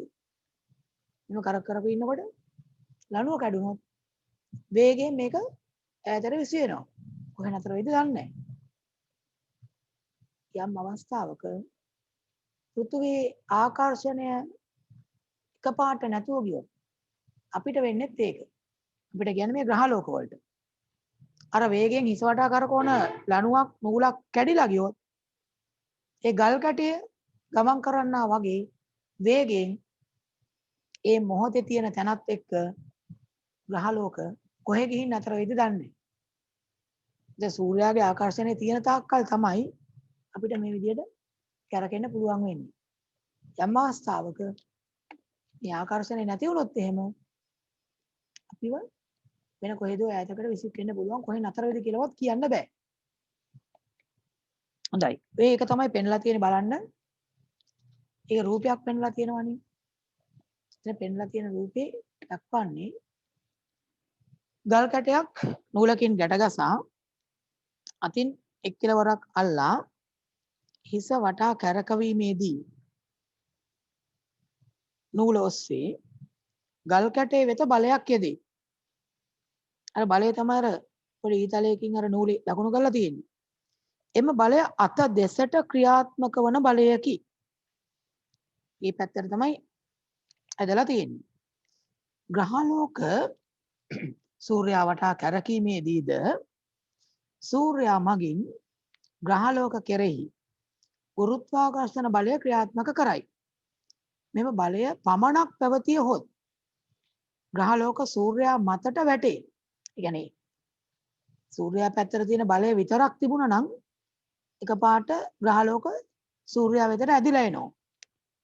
නමුත් එසේ නොවන්නේ පෘථුවිය කැරකවෙන වේගය අනුව ගුරුත්වාකර්ෂණ බලය හා සමාන බලයක්, ඒ කියන්නේ සූර්යයා පැත්තට අදින එක, ඒකට සමාන බලයක් විරුද්ධ දිශාවටද ක්‍රියා කරයි. ඒ කියන්නේ වේගයෙන් කැරකෙනකොට සූර්යාගෙන් ඉවතට විසවෙන බලයක් ඇති වෙනවා. ඒ හින්දා සූර්යා පැත්තට අදිනවා හා සමාන බලයක් ඊට විරුද්ධ පැත්තට යෙදෙන හින්දා තමයි සූර්යා වෙතට එකපාරට ගිහිල්ලා හැප්පෙන්නේ නැත්තේ. ඒ වගේ සූර්යා වටා ගමන් කරමින් තියෙනකොට එතන සූර්යයා තියෙනවා. යම් මාර්ගයක මේ ග්‍රහලෝකයක් ගමන් කරනකොට දැන් මෙයා වේගෙන් ගමන් කරමින් තියෙනවා. මේ පැත්තට සූර්යාගෙන් ආකර්ෂණ බලයක් තියෙනවා. ඉතින් මේ ආකර්ෂණ බලය විතරක් තිබ්බනම් ග්‍රහලෝකේ මොකද වෙන්න ඕන? අර ආකර්ෂණ බලය නිසා මේ ග්‍රහලෝකය කෙලින්ම මෙහෙම සූර්යා වෙතට ඇවින්න ඕනේ. කොහොම එන්න ඕන. එහෙම නොවෙන්නේ මෙයා මෙහෙම වේගයෙන් යද්දි සූර්යා වටා ඔහොම ගමන් කරද්දී බලයක් ඇති වෙනවා.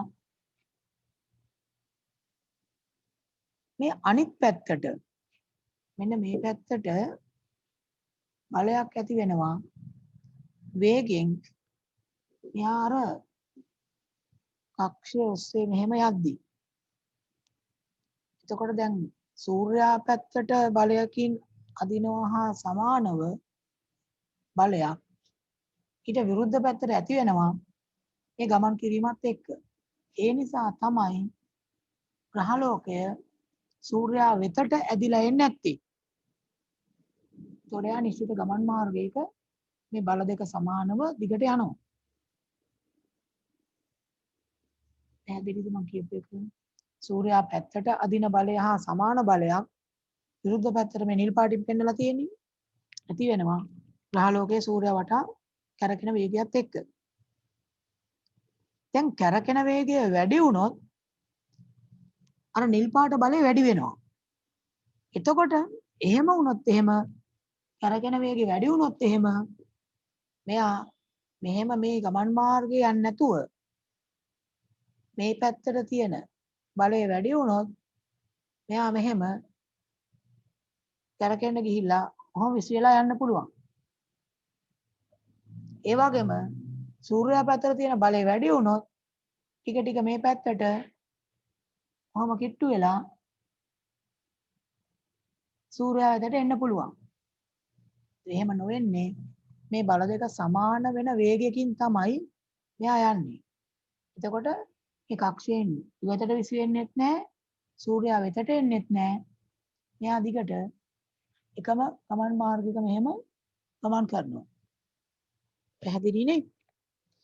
ඒක තමයි කියන්නේ කැරකෙන වේගය වැඩි වුවොත් ග්‍රහලෝක කක්ෂයෙන් ඉවතට විසි වේ.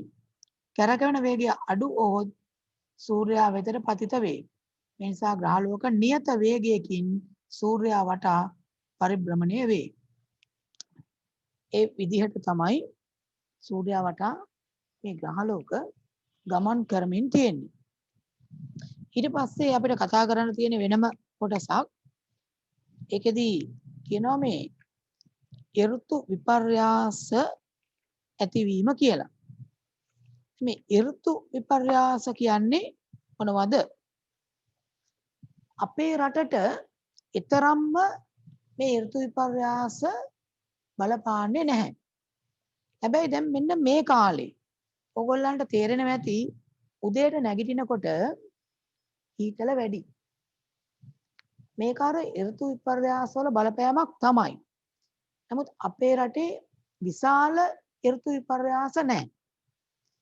ඒ වුණාට පෘථුවියේ මේ උතුරු අර්ධගෝලයට ආසන්න රටවලත් දකුණු අර්ධගෝලයට ආසන්න රටවලත් ඍතු විපර්යාස කියන ඒවා වැඩිපුර දකින්න පුළුවන්.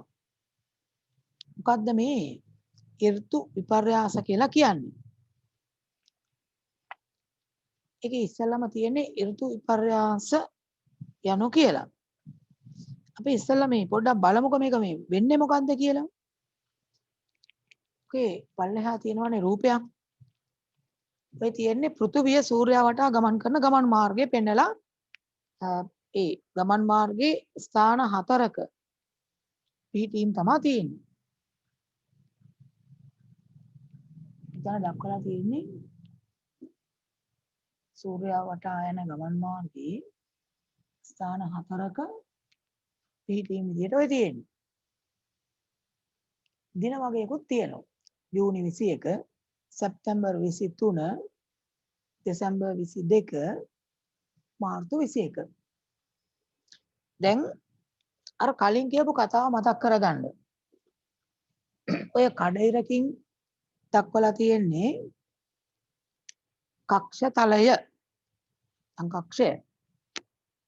එතකොට පෘථුවිය පිහිටන්නේ කක්ෂ තලයට ආනතව කිව්වනේ අංශක 23.5ක් විතර ඇලව තමයි කක්ෂ තලය පිහිටලා තියෙන්නේ. පෘථුවිය තියෙනවනේ හරස් අතට හරිමදින් රේඛාවක් ඇන්දොත් කැපුවොත් සමකය කියලා අපි කියන්නේ. එතකොට ඒ අර පෘථුවිය හරහට ඉරක් තියෙන්නේ ඒ සමකය තමයි. මේ තියෙන්නේ පෘථිවියේ අක්ෂය.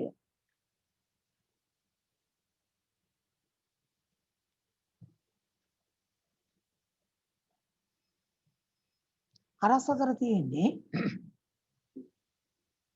මේ පෙන්නලා තියෙන්නේ සමකය. භ්‍රමණාක්ෂය තමයි දැන් මම කඩිරින් ඇන්දේ. මැද ඉන්නේ සූර්යානේ. මේ සූර්යා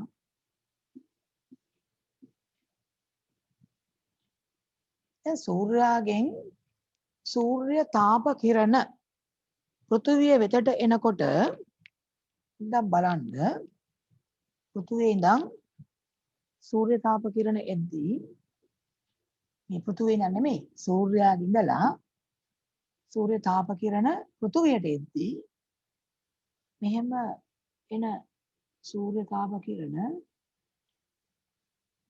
මේ සමාන මට්ටමේදී පටන් අරගෙන එනකොට බලන්න සූර්යාගේ මං ඇඳලා තියෙන්නේ එක සමාන මට්ටම් දෙකක්. එතන ඉඳලා එන සූර්ය කිරණ දෙකක් මම පෙන්නලා තියෙනවා. පේනවද? සූර්ය කිරණ දෙක. ඕකෙන් බලන්න සැප්තැම්බර් 20 දෙසැම්බර් 22 වෙනකොට ඔය කිරණ දෙකේ දිග චුට්ටක් බලන්නකෝ. පෘථිවියේ මේ පැත්තේ තියෙන්නේ උත්තර ධ්‍රවය.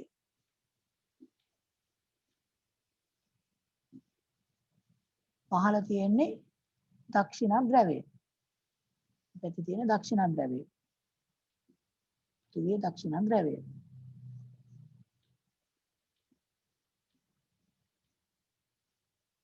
දැන් ඔය ධ්‍රව දෙකෙන් වඩා කිට්ටුවෙන් සූර්යයාට තියෙන්නේ සහ මේ සූර්ය කිරණ බොහෝ විට මේ ලම්බක විදිහට අංශක 90කින් වගේ වදින්නේ දක්ෂිණ ධ්‍රවයේ. උත්තර ධ්‍රවයට ගොඩක් ඇලව තමයි සූර්ය කිරණ වදින්නේ සහ තියෙන්නේ දුරින්. ඒ හින්දා මේ දෙසැම්බර් 22 වගේ කාලෙදී පෘථිවියේ දක්ෂිණ ධ්‍රවයට වැඩි සූර්ය කිරණ ප්‍රමාණයක් ලම්බකව පතනය වීමත් ඒ කෙලවර සූර්යයාට ටිකක් වැඩිපුර කිට්ටුවෙන් පිහිටීමත් නිසා ඒ පැත්තට වැඩි තාපයක් ලැබෙන අතරේ උත්තර ධ්‍රවයට අඩු තාපයක් ලැබෙන්නේ. ඒ හින්දා මේ කාලෙදී උත්තර ධ්‍රවයට පෘථිවිය සහ ඒ උත්තර ධ්‍රවය ආශ්‍රිත රටවලට ශීත ඍතුව උදා වෙනවා. සීත කාලයක් එනවා. හැබැයි දක්ෂිණ ධ්‍රවයට ග්‍රීෂ්ම ඍතුව උදා වෙනවා. වැඩි උෂ්ණත්වයක් තියෙනවා. එතකොට මේකෙදී මෙහෙම වෙනස් වීමක් දකින්න පුළුවන්. ඔය එක අනිත් පැත්ත බැලුවොත් දෙසැම්බර් 22 නේ ඔය තියෙන්නේ. ඒකෙම අනිත් පැත්ත බැලුවොත් දැන් හිතලා බලන්න මොකද්ද වෙන්න පුළුවන් කියලා.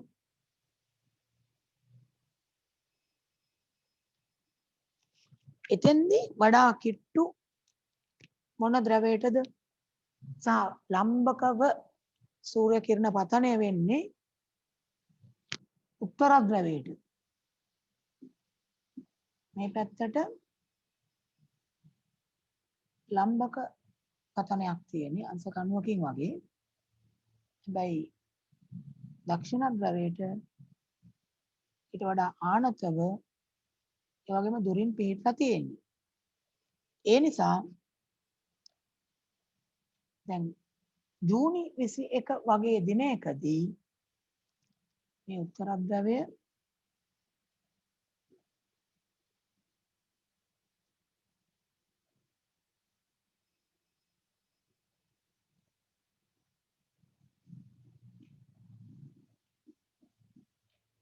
මේ පැත්ත උත්තර ධ්‍රවය මේ පැත්ත දක්ෂිණ ධ්‍රවය මේ කාලෙදී දක්ෂිණ ධ්‍රවයට සූර්ය කිරණ ආනතව ලැබෙන්නේ වඩා දුරින් පිහිටලා තියෙන දක්ෂිණ ධ්‍රවය. ඒ හින්දා දක්ෂිණ ධ්‍රවයට මේ කාලෙදී ශීත ඍතුව උදා වෙනවා.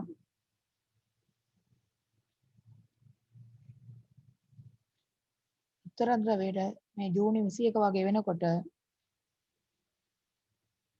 ග්‍රීෂ්ම ඍතුව උදා වෙනවා.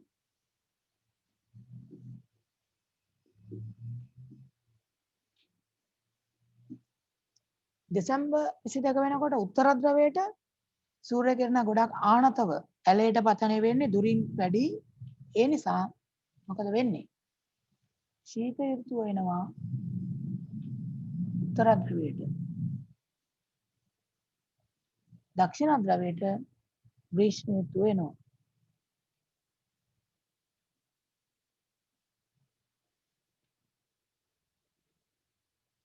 දැන් මේ කක්ෂ තලයක් ගැන කිව්ව මතකනේ. මේක තලයක්. එතකොට මේ මාර්තු 21 සහ සැප්තැම්බර් 23 පිහිටීම් ගත්තොත් මේ උඩිනුයි යටිනුයි නෙමෙයි තියෙන්නේ. උඩිනුයි යටිනුයි නෙමෙයි පෘථුවිය මේ තියෙන්නේ සූර්යාට. දැන් ඔයගොල්ලෝ මේ පැත්තේ ඉඳන් බලද්දී මාර්තු 21 කියන්නේ සූර්යාට එහා පැත්තේ. සැප්තැම්බර් 22 කියන්නේ සූර්යාට මේ පැත්තේ. ඔයගොල්ලන්ට කිට්ටුවෙන්. එතකොට මේක මේ තලයක්නේ. ඒ දුරවල් දෙක ගත්තොත් මේ සූර්යාගේ ඉඳලා ඇලය තියෙන්නේ කක්ෂ තලයට අංශක 23.5. එතකොට මේ මාර්තු 21 සහ සැප්තැම්බර් 23 සමාන දුරින් තමයි පිහිටන්නේ. අර උත්තර ධ්‍රවය දක්ෂිණ ධ්‍රවය කියලා ලොකු වෙනසක් නැහැ. මොකද මේක ත්‍රිමාණව ගත්තාම ඕගොල්ලන්ගේ පැත්තට කිට්ටුවෙන් සැප්තැම්බර් 23. හැබැයි ඇලේ තියෙන්නේ ඕගොල්ලන්ගේ පැත්තටවත් සූර්යාගේ පැත්තටවත් නෙමෙයි.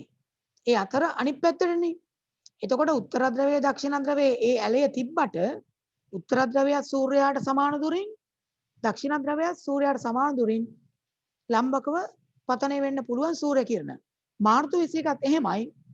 උත්තර ධ්‍රවයේ දක්ෂිණ ධ්‍රවයේ දෙකම සූර්යාට සම දුරින් තියෙනවා. ඇලේ තියෙන අනිත් පැත්තට. ඒකෙදි අර වගේ වෙනසක් ඇති වෙන්නේ නැහැ. ඉතින් මේ විදිහට පෘථුවිය සූර්යා වටා පරිභ්‍රමණය වෙද්දී ඔය ජූනි 21 සහ මාර්තු 22 කියන කාල සීමාවලදී සූර්ය කිරණ පතනය වීමේ වෙනස අනුව උෂ්ණත්ව වෙනස් වීමක් වෙනවා. ඒක තමයි ඍතු විපර්යාස කියලා කියන්නේ.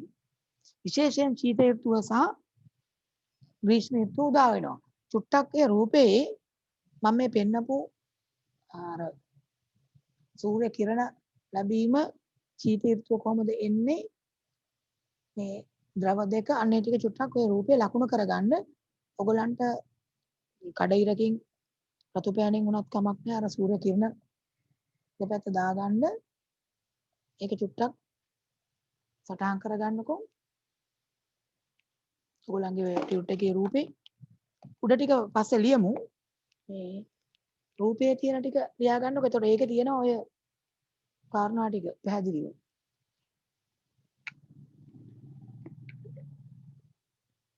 මතක තියාගන්න මාර්තු 21 සැප්තැම්බර් 23 කියන කාල සීමා දෙකේදී කොහොම අර දුරේ වෙනසක් සහ සූර්ය කිරණ පතනය වෙන කෝණ වල වෙනසක් වෙන්නේ නැහැ උත්තර ධ්‍රවය දක්ෂිණ ධ්‍රවය කියලා. ඒ නිසා මේ දෙකේදී ද්‍රව දෙකට ලොකු උෂ්ණත්ව වෙනසක් වෙන්නේ නැහැ.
දින වකවානු පොඩ්ඩක් මතක තියාගන්න. දෙසැම්බර් 22 උතුරු අර්ධගෝලයට එතකොට ශීත ඍතුව, දකුණු අර්ධගෝලයට යාසිත රටවලට ග්‍රීෂ්ම ඍතුව උදා වෙන්නේ. ජූනි 21 වෙනකොට උත්තර ද්‍රවය ආශ්‍රිත රටවලට ග්‍රීෂ්ම ඍතුව, දක්ෂිණ ද්‍රවය ආශ්‍රිත රටවලට ශීත ඍතුව. දැන් එංගලන්තයේ තියෙන්නේ උතුරු අර්ධගෝලයට අයිති වෙන්නේ. එහෙනම් එංගලන්තෙට මේ කාලේ වෙනකොට මොන ඍතුවද උදා වෙන්න ඕන? එංගලන්තය උතුරු අර්ධගෝලයට අයිති රටක්. ඒකට ආසන්නයි. එහෙනම් දැන් මේ කාලේ වෙනකොට එංගලන්තයට මොන ඍතුවද උදා වෙන්නේ? ඔව් එංගලන්තයේ උතුරු අර්ධගෝලයට ආසන්නව තියෙන රටක් නම් දෙසැම්බර් දැන් 22 වෙනකොට මේ දෙසැම්බර් මාසෙනේ තියෙන්නේ. මේ වෙනකොට එංගලන්තෙට ශීත ඍතුව උදා වෙමින් තියෙන්නේ. ඒ වගේම නවසීලන්තය ගත්තොත් දකුණු අර්ධගෝලයේ රටක්. ඒතර නවසීලන්තයට මේ වෙනකොට ග්‍රීෂ්ම ඍතුව උදා වෙමින් තියෙන්නේ. දැන් අපිට ලොකු මේ ඍතු භේදයක් එන්නේ නැත්තේ අපි සමකය ආසන්න රටක්. එතකොට අර පෘථුවියේ මැද හරියට ආසන්නවනේ තියෙන්නේ. ඒ හින්දා සූර්ය වටා ගමන් කරන ගමන් මාර්ගයේදී හැම කාලෙදිම වගේ අපිට ලැබෙන සූර්ය විකිරණ ප්‍රමාණය එක හා සමාන ගතියක් තියෙනවා, ලම්බක ස්වභාවයක් තියෙනවා. ඒ හින්දා ලොකු වෙනස්කම් සිද්ධ වෙන්නේ නැහැ.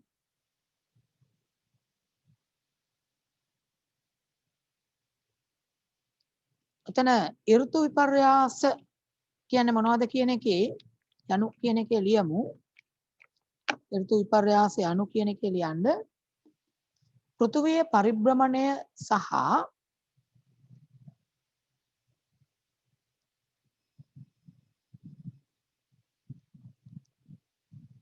සිරස් අක්ෂය, පෘථුවියේ පරිභ්‍රමණය සහ සිරස් අක්ෂය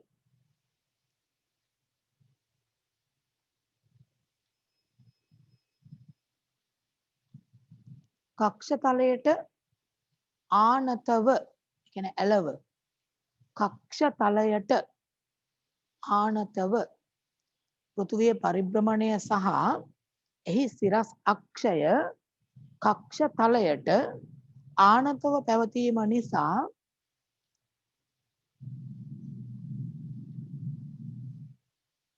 උෂ්ණත්ව වෙනස් වීම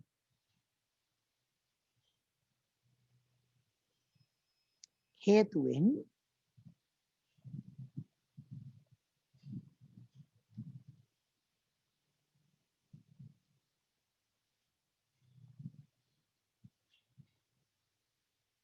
ඇතිවන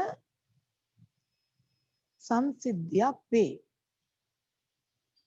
උෂ්ණත්ව වෙනස් වීම හේතුවෙන් ඇතිවන සංසිද්ධියක් වේ. එතකොට ඍතු විපර්යාස ඇති වෙන්න හේතුත් ඔය කියපු එකේම තියෙනවා. එකක් තමයි පෘථුවිය සූර්යයා වටා ඉලිප්සාකාර ගමන් මාර්ගයක පරිභ්‍රමණය වෙන එක. ඒතර අර දුර වෙනස් වෙනවා. ඊළඟට පෘථුවියේ භ්‍රමණ අක්ෂය අර සිරස් අක්ෂයෙන් තන් කක්ෂ තලයට ආනතව පිහිටීම. භ්‍රමණ අක්ෂය කක්ෂ තලයට ආනතව පිහිටීම. ඒ හේතු දෙක. පළවෙනි එක විදිහට ලියමු. පෘථුවිය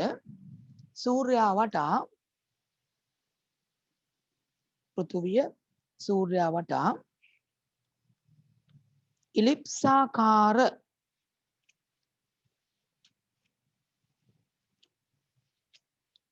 ගමන් මාර්ගයක පෘථුවිය සූර්යයා වටා ඉලිප්සාකාර ගමන් මාර්ගයක පරිභ්‍රමණය වීම.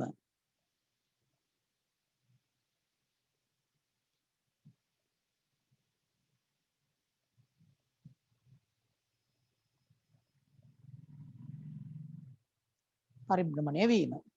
දෙවෙනි කාරණය තමයි පෘථුවි අක්ෂය භ්‍රමණාක්ෂය. පෘථුවිය භ්‍රමණාක්ෂය කියලා කිව්වත් කමක් නැහැ. පෘථුවි අක්ෂය නැත්නම් පෘථුවිය භ්‍රමණාක්ෂය එහි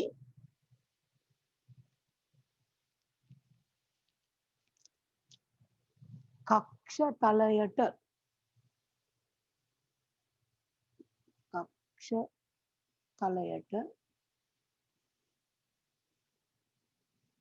අංශක 23.5 අංශක 23.5ක් නැත්නම් 23.5ක් ආනතව කියන්නේ ඇලව ආනතව පිහිටීම. ඔය කාරණා දෙක තමයි මූලික වෙන්නේ ඍතු විපර්යාස ඇති වෙන්න.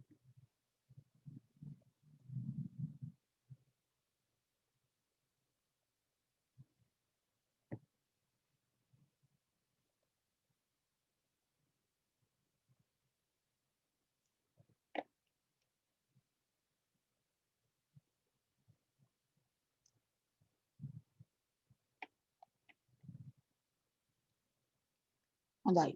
ඔය ටික කළා අදට අපි ඉවර කරමු. මේ වැස්සකුත් එනවා මම හිතන්නේ ගොරෝනවා සමහර ප්‍රදේශවලට. මේ ටික කළා අදට අපි ඉවර කරමු. අද කරපු ටික හොඳට කියවන්න. ඒ වගේම අර මොනරික්ෂණ මේ ප්‍රශ්න තියෙන ටියුට් එකේ ඒ ටික ඉස්සරහට සම්පූර්ණ කරන්න මම තව ටිකක් ඊළඟ දවසේ කතා කරනවා. ඒකේ තව ප්‍රශ්න 3ක් විතර ඔයගොල්ලෝ ඉවර කරන්න.